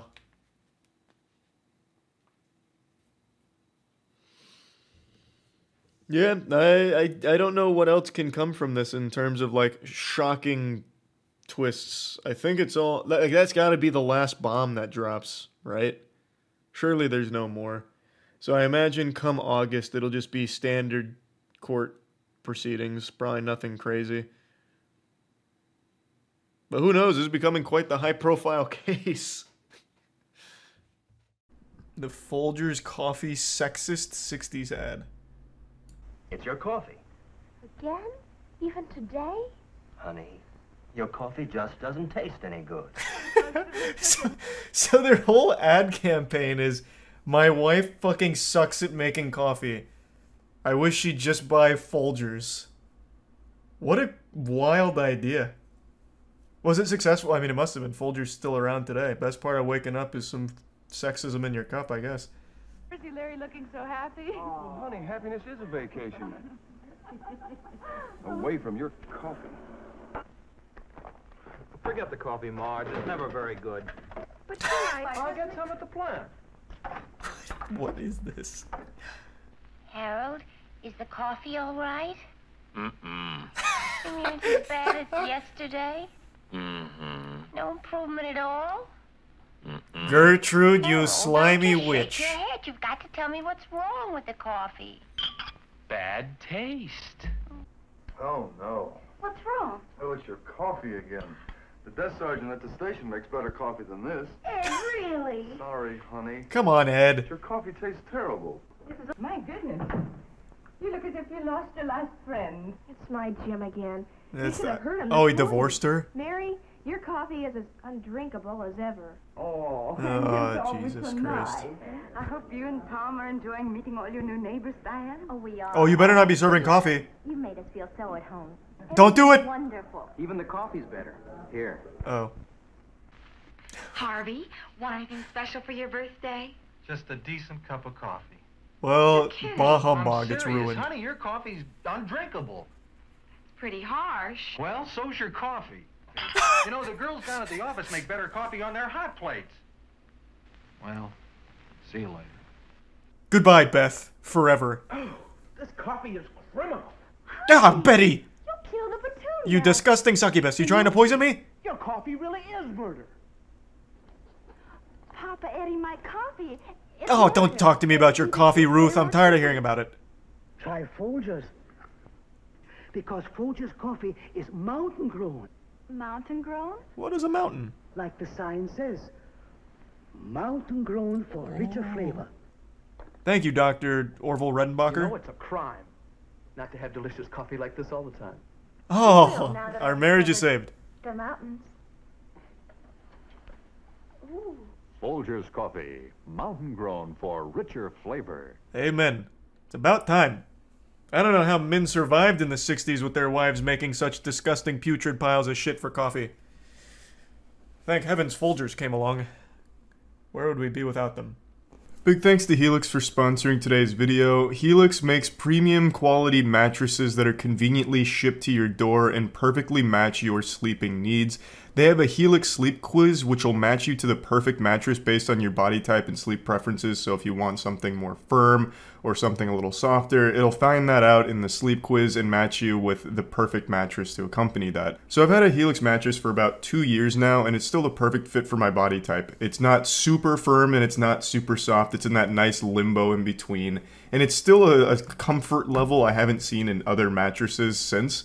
It was a super quick and easy process to fill out the quiz and get that mattress, and I absolutely think it was 100% worth it. It was also just super easy to get it all together since it was shipped right to the door. It comes rolled up in a box, you just unroll it, and then you're pretty much set to go. And there's even a 100-night sleep trial that lets you test the mattress to ensure that you love it. And if you don't, you know, no problem. Helix mattresses include a 10-year warranty, and they offer financing options for flexible payment plans. So if you're interested in getting a premium mattress to match your body type, make sure to go to helixsleep.com/moist to get up to $200 off plus 2 free pillows. Can you check out Wilkins coffee commercials? How hard did these coffee commercials go? Jesus Christ. Care for a cup of Wilkins coffee? Well, all right, I don't like coffee. This has been a public service. I've never even heard of Wilkins. Did they not survive? Did big business hit them with the revolver to the skull? Is Wilkins still around? It looks like it did not make it. This was a partially lost series of Jim Henson's. If you don't drink Wilkins coffee, you're not all there. Oh, that's a lot of... In fact, without Wilkins coffee, you're nowhere. These are so mean to me. Jesus Christ. Your parents divorced because you didn't drink Wilkins coffee, Junior. I really do like Wilkins coffee. Did you call? These are like 5-second ad slots. This machine will make you want a cup of Wilkins coffee. Not me. I'll take mine with cream and sugar. You could fit this whole thing in the beginning of a skip ad on a YouTube video. This is effective marketing. Coffee? No. Oh, things just seem to happen to people who don't drink Wilkins. With your strawberry shortcake? Can't say that I do. You can't say that you don't, either. This guy's such a fucking bully. Reminds me of Wilkins coffee. Why? Because it always hits the spot. Oh. He didn't even do anything wrong there. He just asked a fucking question. Anybody who doesn't drink Wilkins coffee ought to be tarred and feathered, right? Wrong. He always was a bad sport. I can get you Wilkins coffee for a price. I wouldn't touch it. There's no future in an attitude like that. That's their best one yet. Let's go. Indians won't bother you. All you got's a shipment of Wilkins. Fuck, I want some Wilkins coffee. Everybody drinks Wilkins. Man, they must have ran 500 commercials in a single, what, 4-year period? I don't want any. It's autumn and the nuts are beginning to fall. Who bought them out? I didn't see anything on Wilkins coffee. On guard, salute Wilkins other than coffee. Jim Henson's contribution to it. Wilkins coffee. Some learn, some don't. Delicious cup of Wilkins coffee. No. Strange things happen to people who don't drink Wilkins. Like every advertisement for it is like a threat. If you don't drink Wilkins, there's no telling if you might be hit by a bus. I've got a can of Wilkins coffee. Nothing beats Wilkins. You didn't even have to shoot him. It was just he could have just talked it out. So Liam doesn't have a clutch factor. Not really. He gets really nervous. I absolutely agree. Oh, that's whoa! Hey, not bad. That went right towards the camera. We're gonna get a little 3D going. Onto the table. Yes. Oh, come on now. At At least break the chair. Snap it in half over your knee. Oh no. Oh! He's fucking. Oh. What is he hitting? Is he hitting the console? He's fucking that shit up. Oh no. Is it gonna be like Jairus Match or something? Dude, he's lost his mind. Dude. Nah, he's not done yet. That controller's done. Use it like a yo-yo. It's off stage. Got hit by the post. Burns in. Oh, and Levin jumps lazily. He does not grab the ledge. Plum's got this. Beautiful. Oh no! Oh, we saw this one. That was just a longer clip. Angle, but Levin. I heard that. And you heard. I heard. Thanks to resub Kalari in the Prime seasoned. Off stage.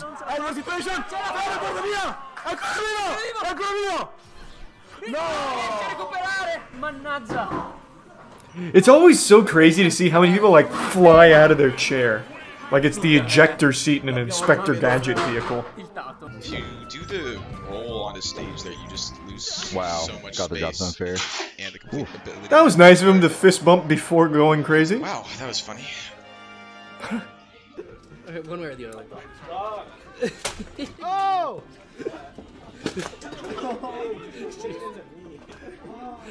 He's a controller short. Alright.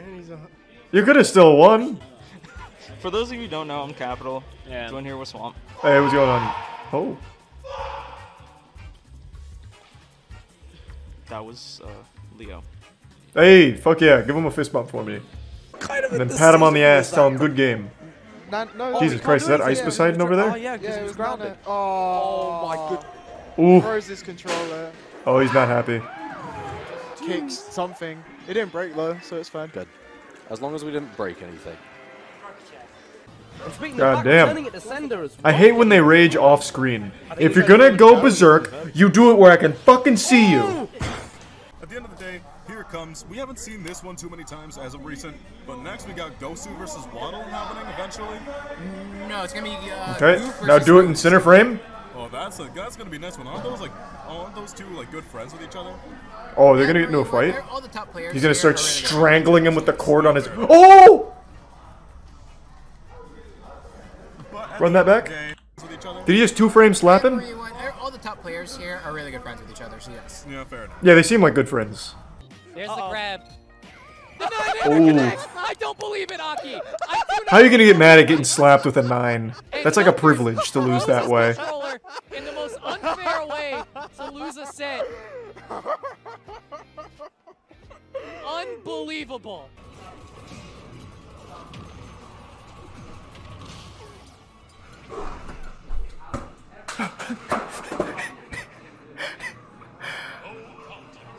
Yeah, that's the face that every kid makes when mom and dad starts fighting.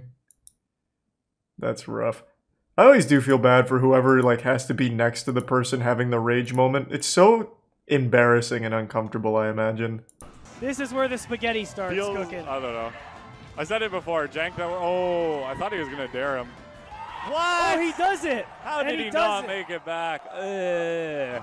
Oh, that's. I hate to see. You broke your own Morse phone? Rip the cord out. Rips his headphones out. What is he wearing? A Throws cape? his phone. Oh man. Come on, with the cape on and everything. Come on now. Such an obvious Oh God, cape. Jesus Christ! He's kicking his phone. Please, I need money. I'm implying I'm to win, by the way. What the fuck is happening? Fucking fight me, goddammit. Come to one of these goddamn tournaments and fucking, like, put your money where your mouth is, goddammit.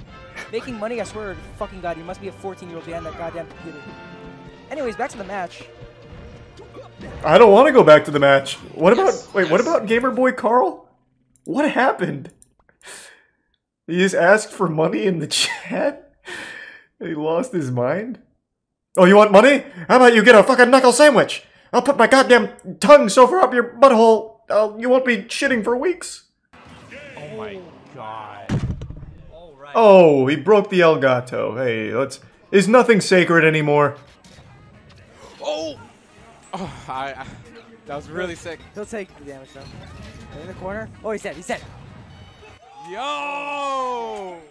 I love when it bounces back. You can... I'd really like to see a Gamer Rage moment where they dribble the GameCube controller like a fucking basketball. Freaking let's go, Bessie. Oh! He fucking sniped the camera. What a shot. He did that with his eyes closed too. This is the chosen one. Look at this. He's fucking channeling it. Entering the avatar state. What a shot. Yeah, get you with a little jump scare. I've been more into lawsuits than Saul Goodman recently. I've become such a huge lawsuit enthusiast over the last, like, 6 or so months. Not me, like, issuing lawsuits, I've still never done that, Though, with all the stories I've read, that could be a very interesting branch of content, just frivolously filing lawsuits to see how it goes, I guess. Because apparently no one ever gets punished for doing that. Best example is the classic silly Billy Mitchell, the video game player of the century who files a new lawsuit anytime someone makes a joke about him being a cheater. And I'm not using the word allegedly, Billy. You are a scumbag cheater, and I hope you lose all of your ongoing lawsuits, brother. But anyway, enough bravado here and lat spreading on Billy Mitchell, celebrating every single L that he keeps taking, and will most likely continue to keep taking. Let's focus on what I want to talk about. I have really enjoyed diving into the most outrageous, most unhinged lawsuits imaginable. And last night, I found the magnum opus. This is the craziest lawsuit I've ever even been made aware of. There was a lawsuit I covered a couple years ago where there was a Twitch viewer who was suing Twitch because they were showing him female streamers and he couldn't stop jerking off, so he was suing for like millions of dollars worth of damages, claiming like it's immoral that Twitch would have these, you know, female streamers doing suggestive things and it forces him to masturbate or whatever. And that, to me, for a while, was probably one of the most entertainingly awful lawsuits I'd read about. But what I read last night actually beats it. A man in Australia filed a lawsuit against a hospital for $1 billion Australian dollars, which converts to about 643 million freedom bucks. And the reason he was suing this hospital is because he watched his wife give birth. He believed that what he had witnessed there was basically a war crime, like a violation of his human rights and a complete failure on that hospital's duty of care to him to make sure that he didn't see that. He was upset because the hospital not only allowed him to watch his wife's birth via C-section, but also encouraged it. Which to me doesn't sound like anything weird from the hospital. I mean, they call it the miracle of childbirth for a reason. Plus, if he wasn't allowed to watch it, I feel like that would be a huge problem. Being denied access to your wife during like the most important moment of your relationship, I imagine would actually be grounds for a lawsuit. Most people, I would imagine, would want to be there with their partner to you know, comfort and, you know, be able to take part in the gift of life, I guess. But this guy believed that they should have like shielded his eyes and plugged his ears or something, and the fact that they didn't caused him psychotic illness, and he believes he's entitled to at least $1 billion Australian dollars in damages. Did you hear about the man suing a hospital for $642 million after watching his wife's C-section and said it gave him a psychotic illness? You've got my attention. You undersold this. He's actually suing the hospital for $643 million. Man tries to sue a hospital for $643 million after he was encouraged to watch his wife's C-section. A man in Australia accused a hospital in Melbourne of causing him to develop a psychotic illness after he watched his wife undergo a cesarean section. Interesting. 643 million clams. Anil Coppola tried to sue the Royal Women's Hospital for letting him watch his wife's birth via C-section in 2018. He unsuccessfully sought 1 billion Australian dollars, which is 643 million. A judgment on the lawsuit filed in the Supreme Court of Victoria in Melbourne last week shows. How could this have not worked? What went wrong? Mr. Coppola's wife that day had a healthy baby delivered by cesarean section. Mr. Coppola alleges that he was encouraged or permitted to observe the delivery, that in the course of doing so he saw his wife's internal organs and blood, and that the experience caused the onset of a psychotic illness. He says the hospital breached the duty of care it owed to him and is liable to pay him damages.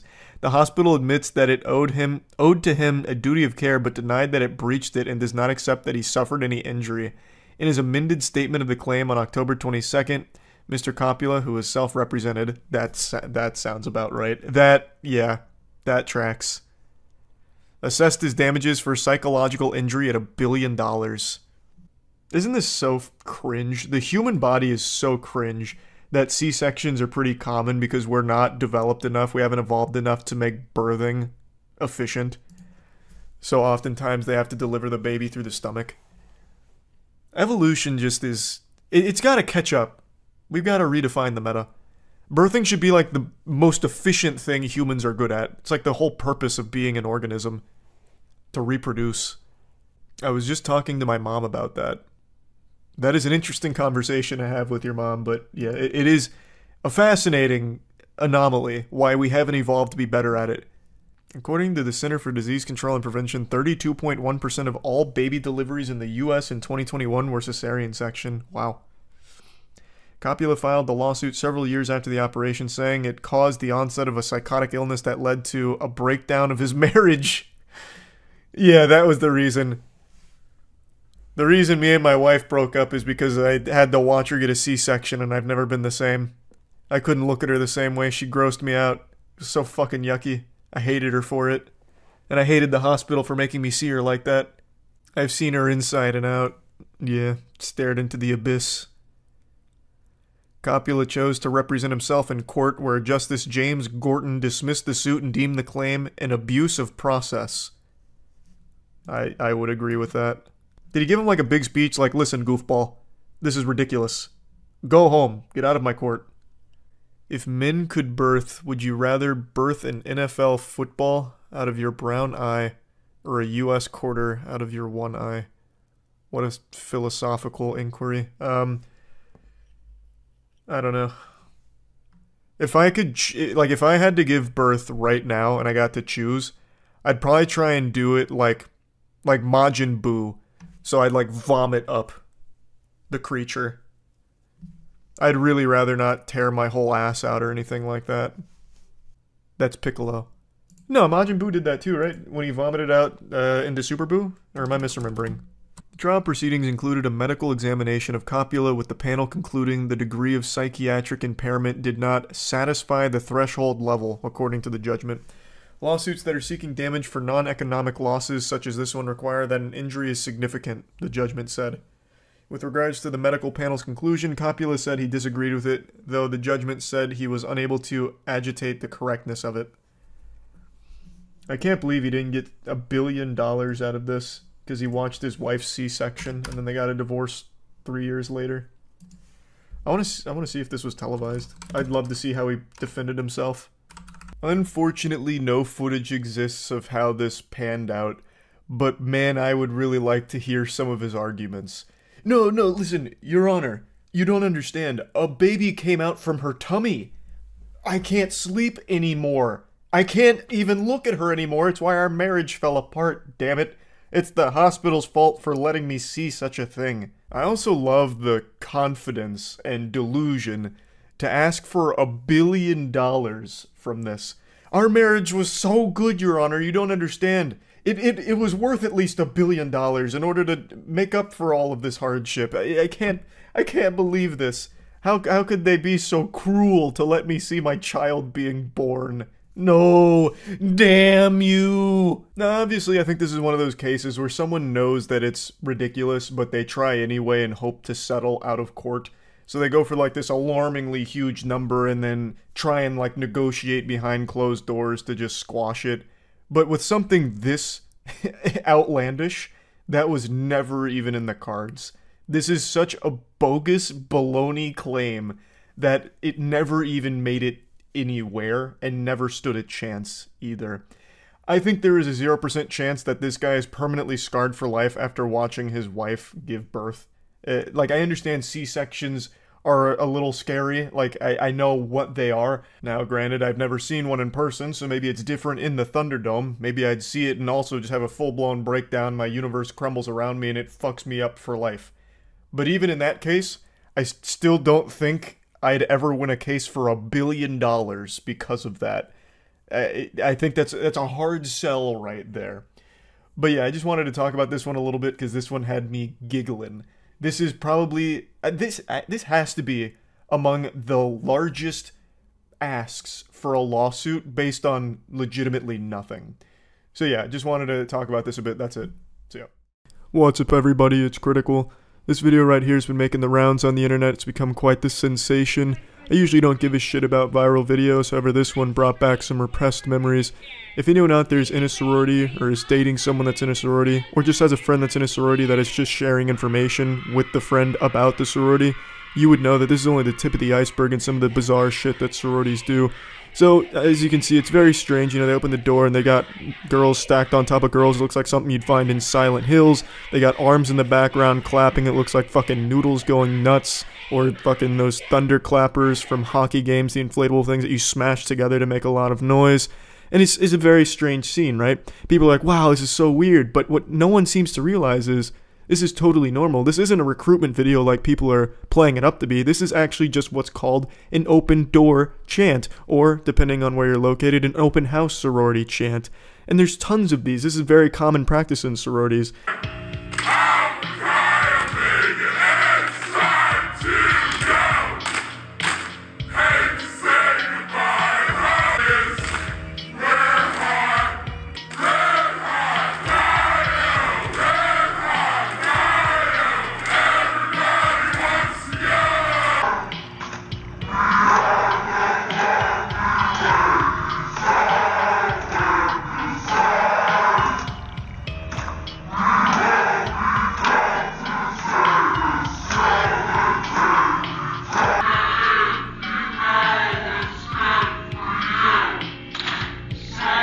It truly is a terrifying sight to behold if you ever have the misfortune of having to see one of these practices or rehearsals. My ex was in a sorority and a couple other friends of mine were also in sororities, and I used to practice the chants with them because I got a big hoot out of it. So I used to go out of my way to try and learn these chants, and I still remember a few of them. My favorite was Alpha Chi's Heidi tighty gosh almighty, who the hell am I? Shim sham hot damn, I'm an Alpha Chi. And then everyone goes bananas. I've creamed my pants by the end of the chant. Just a good time all around, but it usually left me with questions such as, why? It's a very bizarre practice. These two videos I'm going to show you are from competitions where they chant and have little choreography to it, and then they get first, second, third, stuff like that. And just look at this. This looks like something children would perform in school. Some type of school performance for the parents. Some Schoolhouse Rock type shit. I'm just a bill. Yes, I'm only a bill. I'm sitting here on Sorority Hill. Fucking conjunctivitis, hepatitis, bad hygiene are these ailments causes. Pulled both of those out of my ass, but you get the point. It's very childlike. And everyone I've ever met in a sorority has always said they hated the chants and the songs and this basically ridiculous stuff that you're seeing here. Even the people who organize that stuff hate it. So I don't understand why sororities still practice it, but I just wanted to let you all know that the viral video going around now with the doors opening and the flesh pyramid of girls singing songs is very common in sorority life. So yeah, that's it. So yeah. Mark wants to donate a testicle for money. I'll give it a whirl. Mark seems like he's got a good head on his shoulders. He's got some life pro tips here. Peanut butter and jelly, $1. How the fuck is he spending $60 a month on like 400 calories worth of food and he's still fat? In his own apartment. How is that possible? You're lying to me, Mark. You're sneaking cheeseburgers out the back door of McDonald's in bulk. Hi, I'm Mark. Would you mind if I throw in some laundry with you? Just a few things, not a lot. Maybe a few things? No. Okay. Welcome to Skyrim. What a great conversation. My name is Mark. I was wondering if you'd mind if I tossed in a few articles with your laundry? Not today, adventurer. No. Please get a vodka and cranberry. Yes. Excuse me, would you mind if I threw some clothes in your ass? This guy's not a real cheapskate. A real cheapskate wouldn't get a dog because that's an extra expense. He has to get dog food. These are the Ebola studies. You're lying to me, Mark. This is my favorite. And waiting to do is this testicular study. What you do is you go. Well, let's take a peek at those testicles, Mark. They replace it with an artificial. Plant them on the camera. And when you check out after. See, Dr. Goldsmith will be right with you. All right. Okay. Very casual attire for a doctor's office. So, what's monthly budget of $25 for our groceries? Well, the household grocery budget goes towards everything that we share. $25 for groceries, and he has a 24-pack of Bud Light sitting in his fridge. Yeah, I'm sure, baby boy. That we share. We actually You think you can lie to me on this show? Are you kidding me? He likes to eat women, and I don't want Rick to die and me be stuck with a huge funeral bill. I can get it now at half the cost. Ah, so you're gonna kill him. And you get his life insurance money. That's pretty smart, Carissa. Now that's an extreme cheapskate speedrun. Quick money, and you lose the expense of having a husband. Nervous? Yeah. Now we're cooking. Okay, I get you, Carissa. Finally, something that makes sense. Deal that we can possibly get. I mean, Cheap. These are our cheapest caskets. so on these. Is that really necessary though? Can we just use like a bucket and we can chop them up? This? I don't even know Save what money on a called. casket? How much would that reduce the? Be cheap. Yes. That's also another good point. Why are they holding a funeral like professionally? They could just do it in their backyard. Life into it, but looking at how they want to do it. Then they wouldn't even need a casket. And he turns into fertilizer for the plants out back, which saves her money on fertilizing. Burial, one funeral, one everything. Carissa, are you even thinking? It's between $1,800 and $2,800. Preposterous. It'd be cheaper if we just did, Can't we just use cardboard? fewer letters like our initial. The entire purpose. Are they siblings? No, they're man and wife. To save but I guess it's a not little bit of mutually money exclusive. They could be by siblings. I don't know. Removing $800 or $900 to $1,100 or $1,200. No deal. I was pretty shocked. You get it down to 400 or else you're going in the ground. Stone actually is. I'm not paying a dime over 50. Stone that they're used at the foot of a grave when you have Unnecessary. like Can we just use a bag of sand? But you know, we're gonna do That's the a good cheapest point, we Game can. Priest. Honestly, they should just get cremated. It'd be far cheaper than all of this. Then it's only one urn. Little Bastard Harassing Residential Neighborhood Part 2. That sounds like a good title. See, that's finally something that sounds interesting. Great start. Is the cameraman a child molester? Had a bag on his head. He's a bag boy. You got him there. Take that. If only you could hear that. And as he headed... Why is he hanging out of the car looking like Scarecrow from Gotham? Like if Scarecrow is part of the ICP Juggalos. Is that a breathalyzer? What are you blowing? .2? Well, I'm invested now in this story. Do they finally get him? Glamour pool ugly bitch getting off work. Now she's blowing her fucking horn again. What? What the fuck is happening here?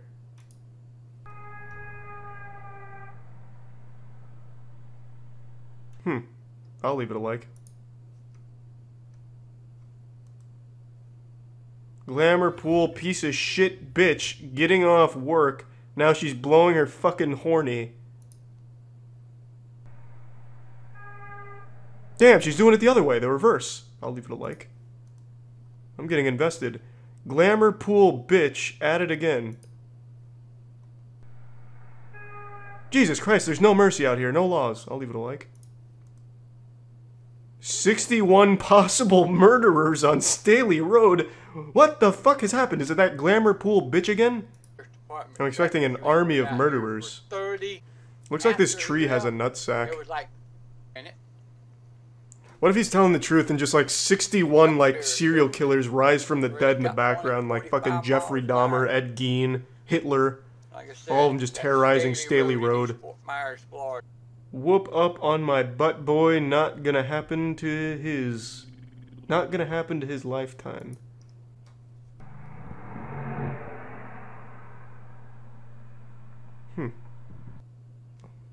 Well, he did a whoop up on his butt boy. Asshole blowing his air horn third morning in a row. Sounded more like a train whistle, but I'm no expert. I'll trust your expertise. Moron that thinks he's a fire truck. Who in their right mind could possibly think they're a fire truck? Human beings don't even have wheels. This guy must be insane. Is his whole channel just enforcing the speed limit? Holy shit. And he really hates the glamour pool bitch. She must have done some real fucked up shit to him. Staley Road has its own little Batman here. My god. Not a single car goes unnoticed on Staley Road, even if you're driving the speed limit. Your school dollars at work, and every child is leaning out giving him the finger. It must be that glamour pool bitch. Look. This is our school system. Why does he think everyone's a child killer? The whoop-ass man of Fort Myers? Oh god. Okay. He's got a cigarette too. He will fuck you up. Do not anger Hulk Hogan. Go ahead. Hulk Hogan mixed with a little Duck Dynasty Hey, jeans. you're on a public road. Did you hear about the microchips and the cheese? I'm gonna have to check that out right now. Goddamn government cheese. This company is implanting microchips in its cheese. Oh wait, this is a real thing. Oh my god, wait. This isn't a conspiracy. There's a company that's actually microchipping their Parmesan. I thought this was going to be like one of those 15-minute city agendas. Bill Gates is controlling my mind via microchips through COVID. They're actually microchipping their cheese. One of the world's most famous cheese is also one of the most counterfeited dairy products on the planet. Competing manufacturers have for years produced cheaper imitations of Italy's Parmigiano Reggiano, a favored topping for pasta and salad. Now the producers of Parmigiano Reggiano say they have innovated a way to prevent any pretenders from ripping off their product. Is there only one company in the world that makes Parmesan? Like, who do they have like a patent on it? Like who owns it? There's an entire page dedicated to it called The History of Parmesan. Italy issued a decree that placed exclusive control over the production and sale of this cheese in the hands of Parmigiano Reggiano Cheese Consorzio. Oh, what in the world? I had no idea the Parmesan lore went so deep. It's even crowned the undisputed King of Cheese.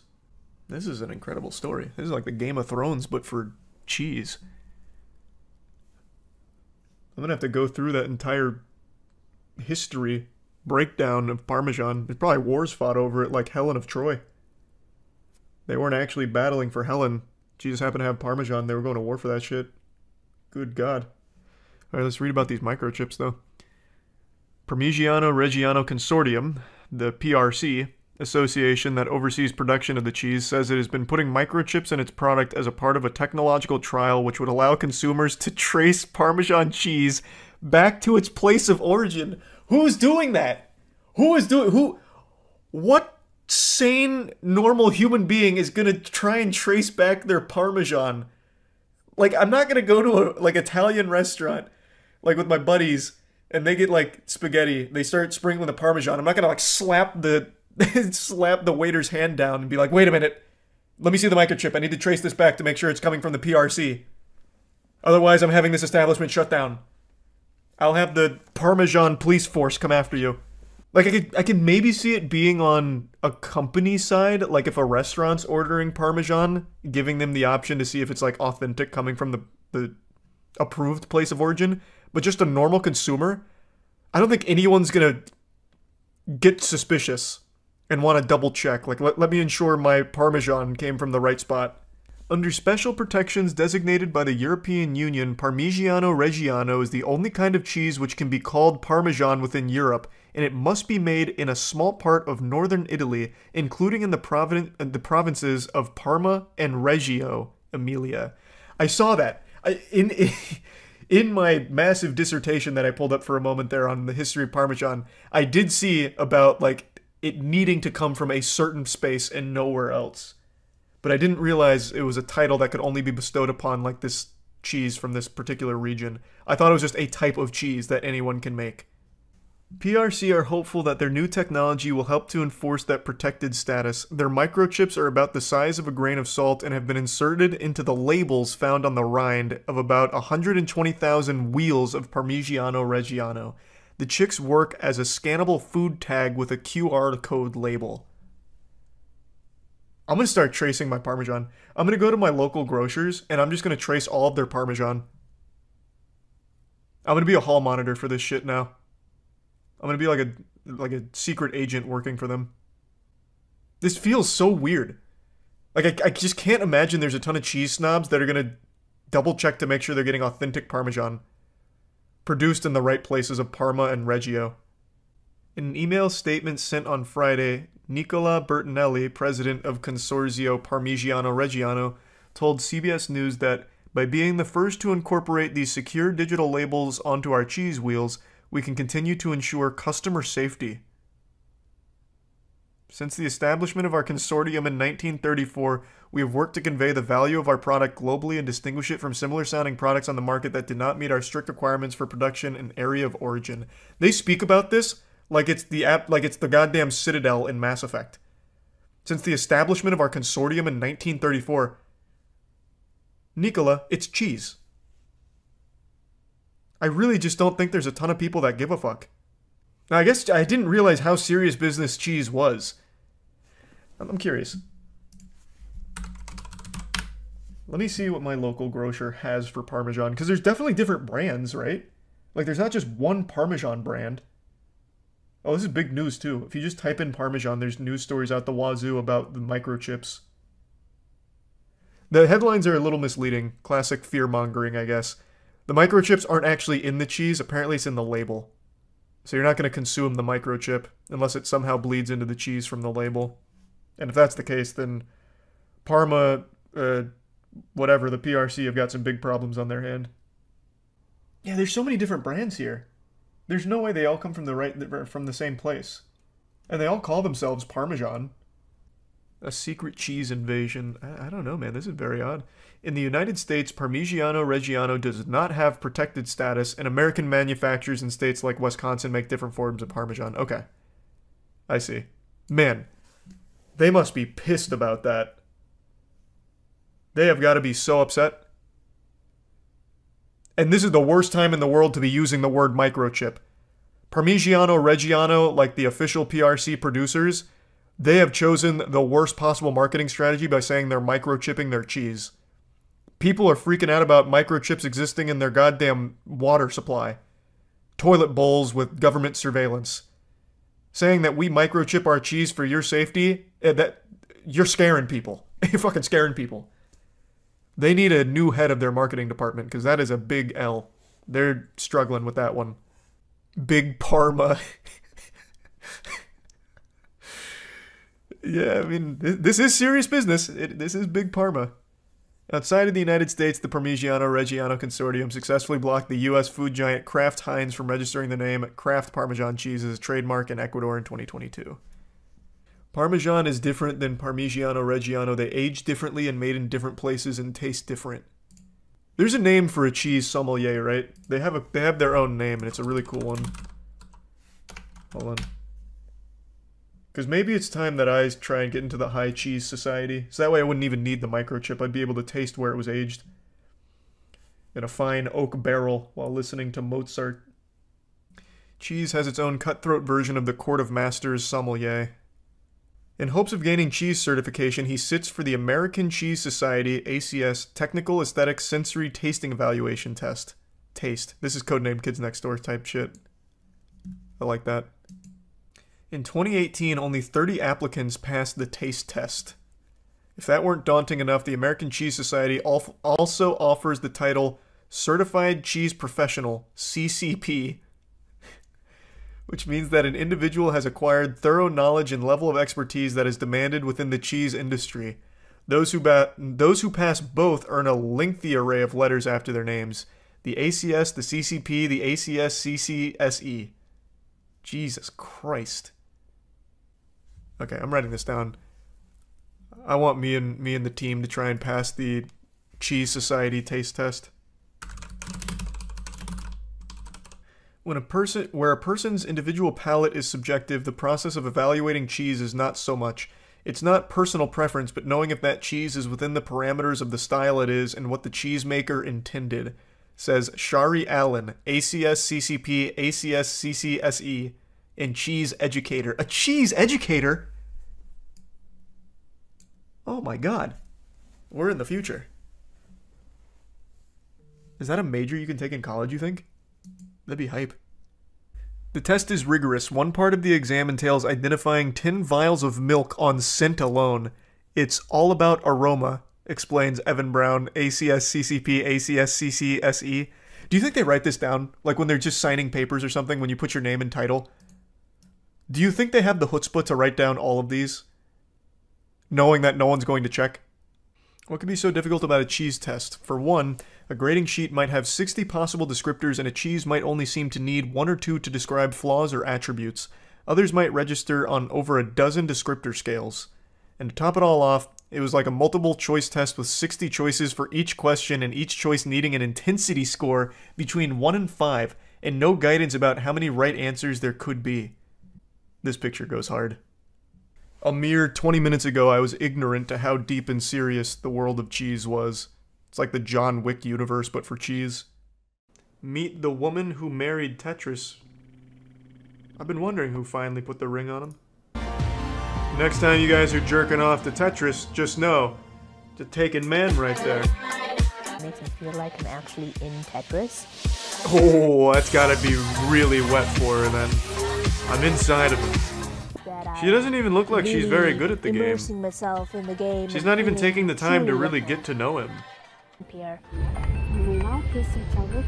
I wouldn't say it's this is even an official wedding. Life, but she's reading it off an iPhone. One of the most memorable days of my life. This will never hold up. So much, and when I was with Dave, I'm polyamorous, so oh, I how getting convenient. obsessed with that video game. Does Tetris know this? That's Portal in a nutshell. People fucking go nuts for the companion cube. One more irregularities on it. Why is there so many paper towels on the floor? Her friends think it's a joke, but she's trying to be serious. Can you at least hire someone that can properly wed them? David Dim after Dave Jones of EV Vlog because I was curious. That's fucked up. You're basically like a cuck then. If you married Dave and you're like sticking his dicks into like the electrical outlets, you are literally letting him fuck other things. I'd love to cuddle him when he was just running and heating up, and that's unfortunately what led to him overheating. To see the wave, especially when you held onto his probe and you saw the calm down, he's overloading wave on the screen of the he's already come, lady, let him go. Mains, and it just didn't work out. My secondary interest is actually Beat Saber. Oh, that's a good choice. That looks about right. Yeah, I can feel those feelings. A true love for Tetris and all of the rest of the objects that I ever loved. But you don't fuck them? Hey, please like this video Take and that subscribe shit to the next level. The Wizard of Odd. Bro, fucking David had built-in dildos. You telling me you didn't fuck yourself with David's probes? What a waste. No wonder he fucking killed himself. It's not a person, by the way. David is the electricity charge machine. Before someone clips that, David is a machine that ran out of battery and she couldn't fix. The joke was he was a virgin because she refused. You get it now. Yeah, I think I've justified it plenty. I fell in love with my sugar daddy. Do you hear that, T3 subs?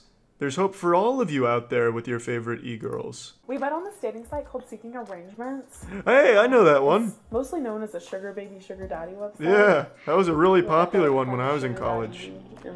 I wasn't a client, I just know that one. We just care about money. And the more we got to know each other, the more that I just Man, he is really mean mugging out here. I'd say by just he's looking real stern. I still had feelings for. And there's He's another got some one, and ice. it has a different finish to it. There's also this one. Is she like a SoundCloud rapper? What does she need this shit for? Really stood out. Do your children know that you're a sugar daddy? Have you told them? Yes. They do know that. But they're 4 years old. They don't know what it means yet. But they're skeptical. This is so weird.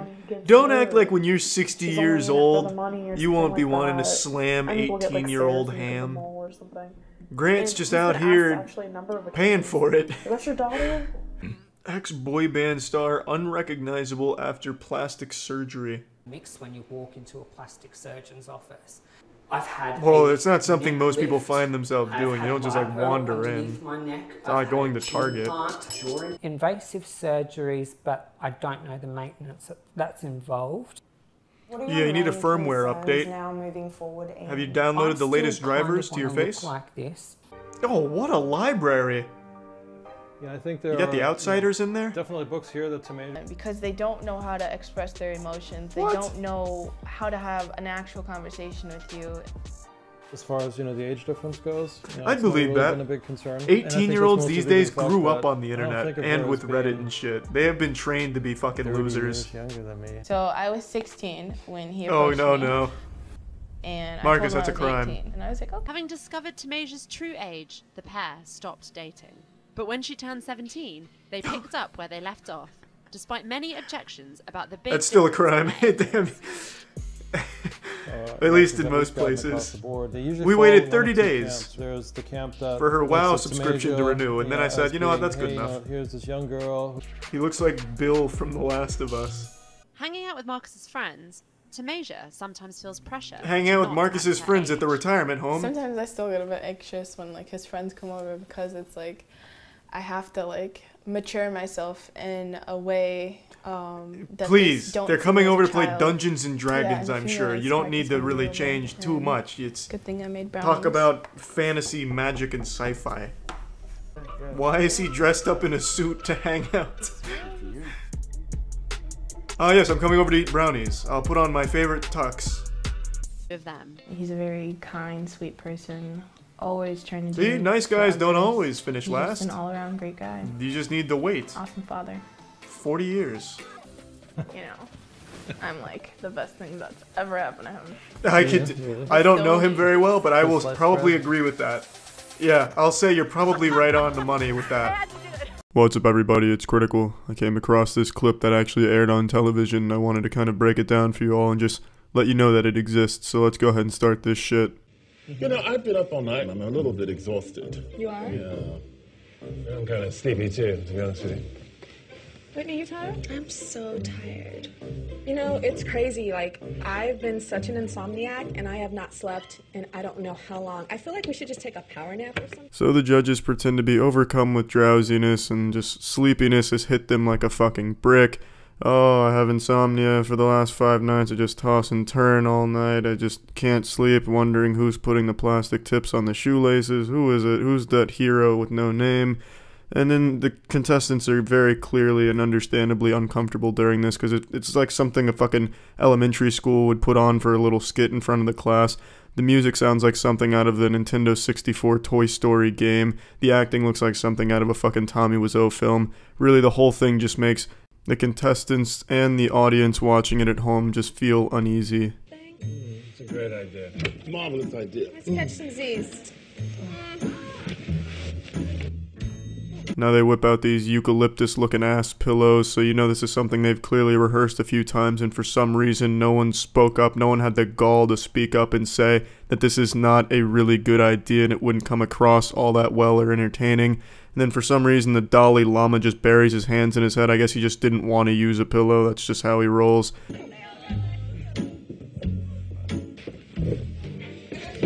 Angel, I can't get comfortable.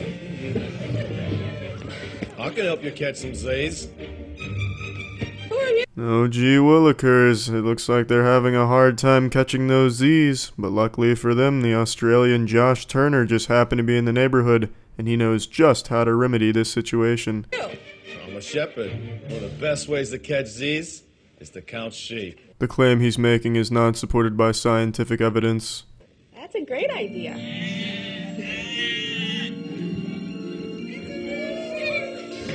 One sheep. So here's some fucking sheep. Let's count all 2 of them now.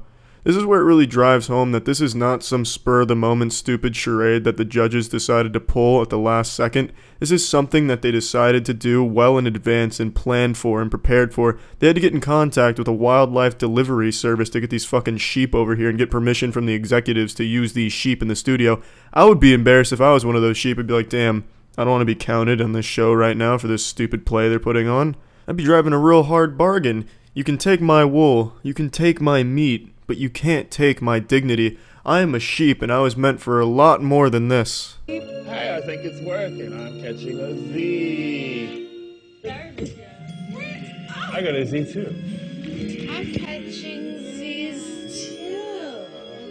Now they're all literally catching Z's, isn't that so clever? And then the contestants are putting on a real fake smile, just counting the seconds until this is over. Catching Z's? Alright, let's go right above you.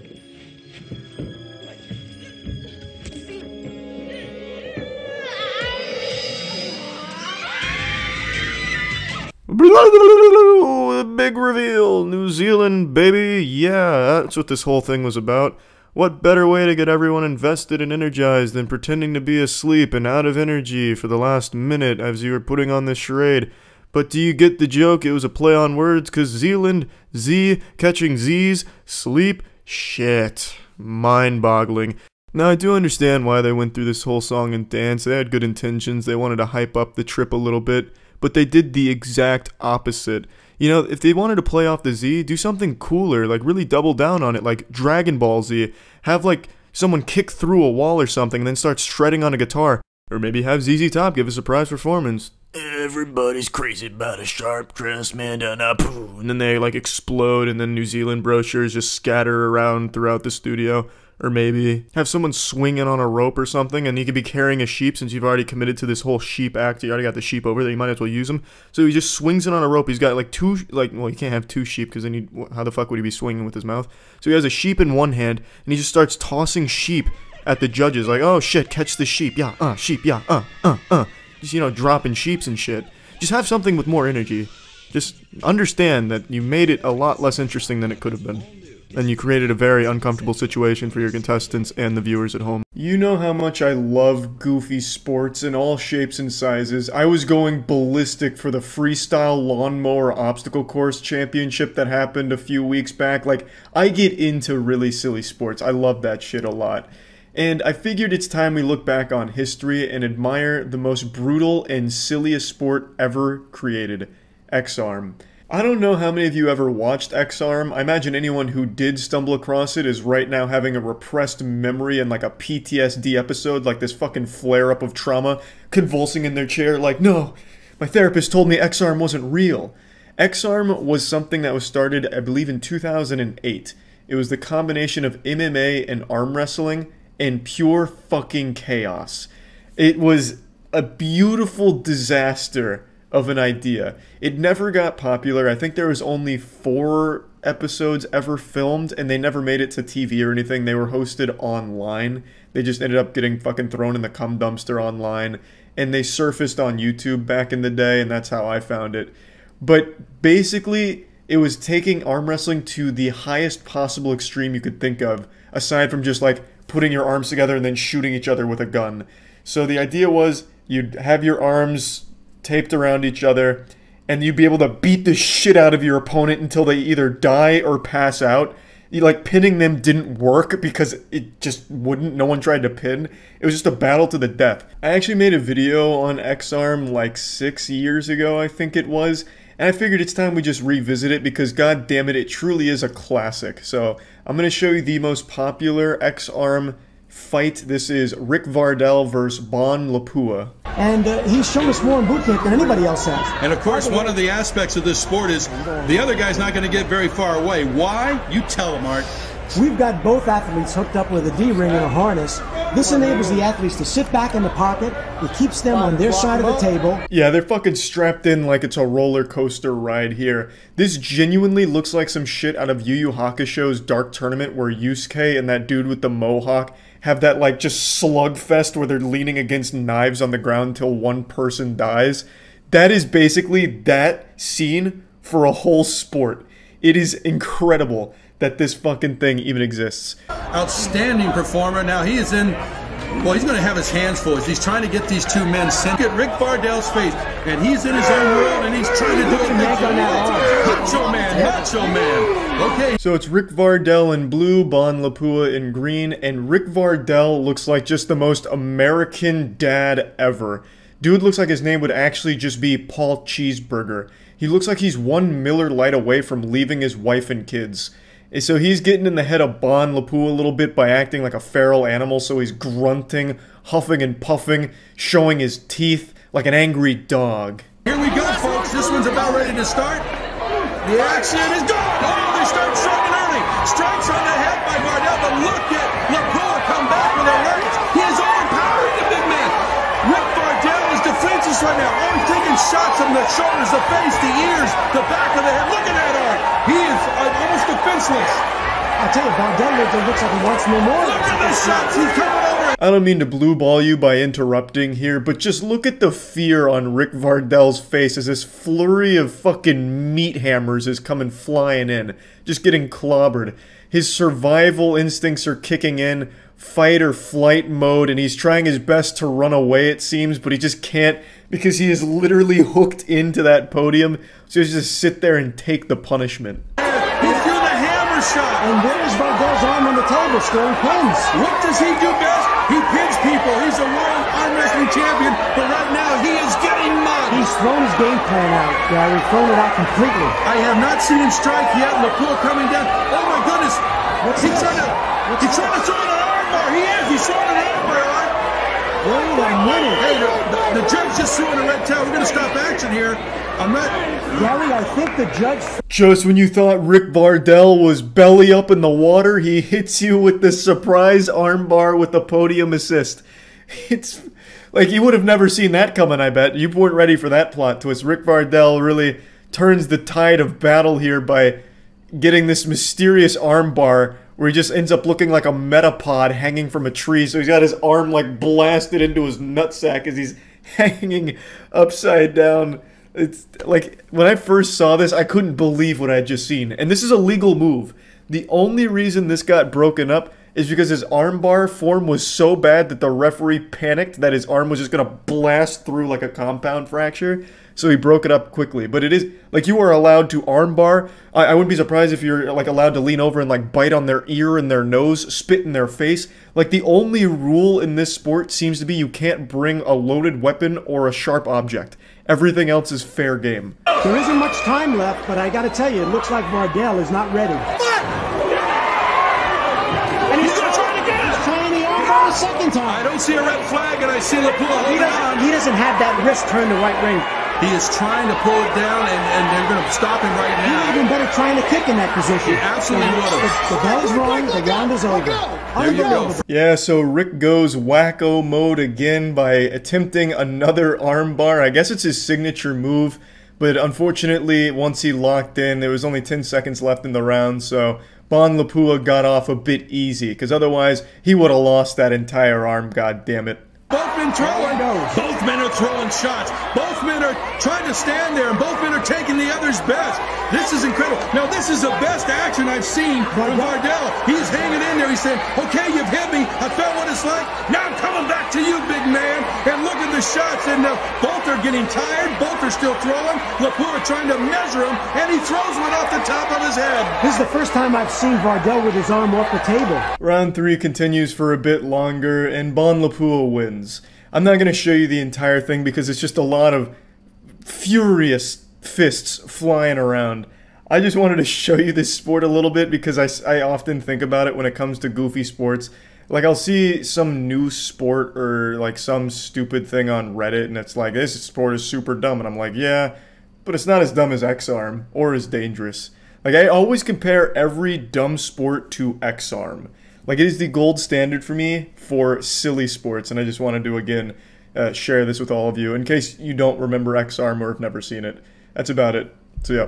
What's up, everybody? It's Critical, also known as Professor Steelmeat, and today's lesson topic is prions.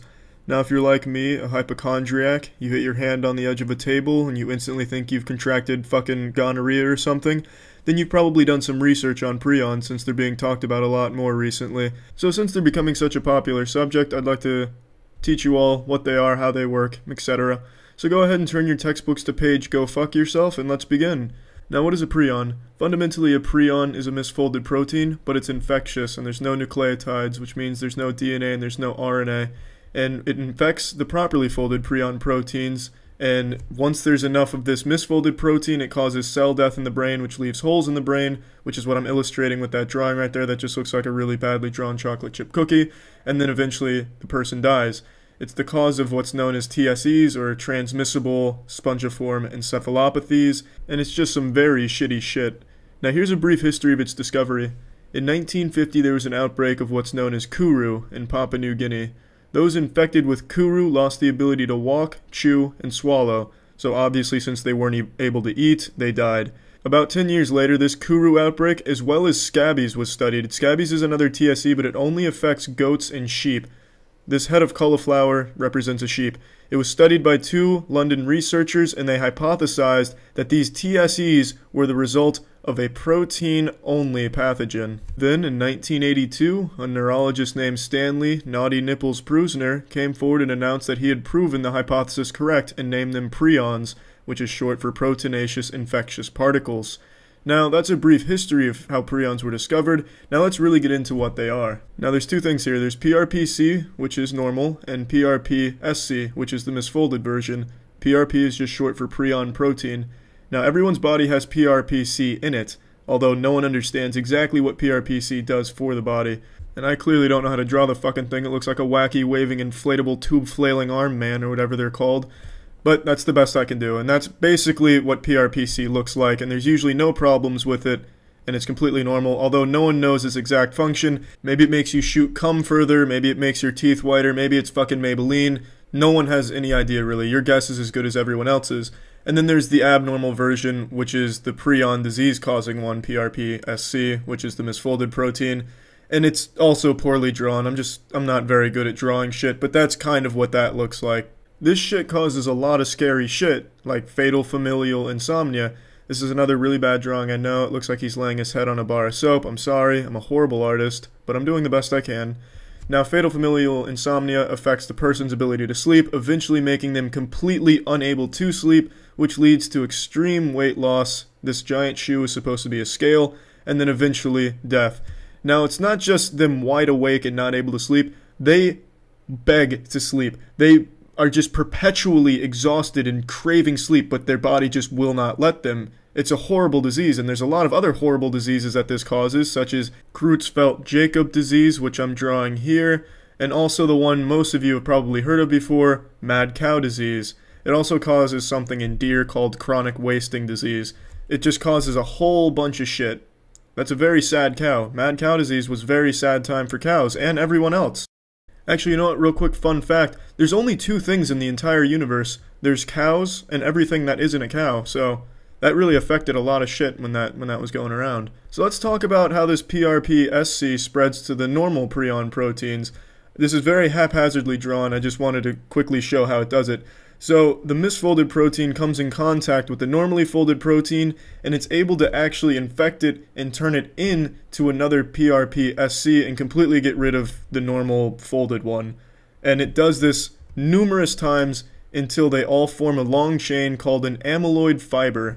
Now this amyloid fiber is toxic to the surrounding cells in the brain, so what happens is it starts to kill off all the cells surrounding it. Yes, I know this looks like a tit with tentacles coming off of it. It kills all of these cells, and then these cells get cleaned up, but the amyloid fiber stays. And once these cells are cleaned up, it leads to holes in the brain, and those holes obviously aren't good, and that leads to diseases. But the amyloid fiber continues to multiply until there's pretty much nothing left of the brain. Now, how do you contract one of these TSEs? They've identified 3 ways. You consume contaminated meat where the animal had a prion disease, thus you would get the prion disease. They also believe that there's just a genetic mutation that can occur that can cause the prion protein to misfold. And they also believe that there's just a random chance that the prion protein will misfold, thus giving the person a prion disease. Now, I'd like to point out that contaminated meat isn't an issue of ill-prepared meat. You could cook that motherfucker to a block of charcoal and it would still not get rid of the prion disease if the animal the meat came from had it. So, let's talk about that. These prions are extremely difficult to get rid of. Dynamite wouldn't blow that shit up. Here's a prion taking a bath in a volcano. It would survive that and spit in the volcano's face. Alcohol and bleach doesn't kill prions. They are extremely difficult for scientists to get rid of. Autoclaving, boiling, alcohol, radiation, none of the standard methods work on prions. But in all honesty, the volcano thing and the dynamite was a bit of an exaggeration. You can actually burn prions and get rid of them. It breaks the peptide bonds and the prions are destroyed. But that's not exactly practical. You can't light someone on fire or light an animal on fire and say they're cured of the prion disease. It doesn't work like that. So yeah, they are extremely difficult to get rid of in an organism. Now, one last thing I wanted to touch on the subject of prions is a lot of scientists and researchers don't believe prions either exist or exist in the way that they are said to. Since prions don't have any nucleotides, DNA, RNA, they believe they can't possibly exist by themselves, and be causing these as solely proteins. There must be something else at play, so they discredit a lot of the prion research and say it's hogwash. They say it's poop shit. They say a lot of shit about it. So I just wanted to point that out, that there is a debate on whether or not prions A exist or B exist like they're said to. And yeah, that's about all for prions. Some really horrible shit. And that's all for today's lesson. Remember to wish Professor Steelmeat a good day, and class is dismissed. See ya.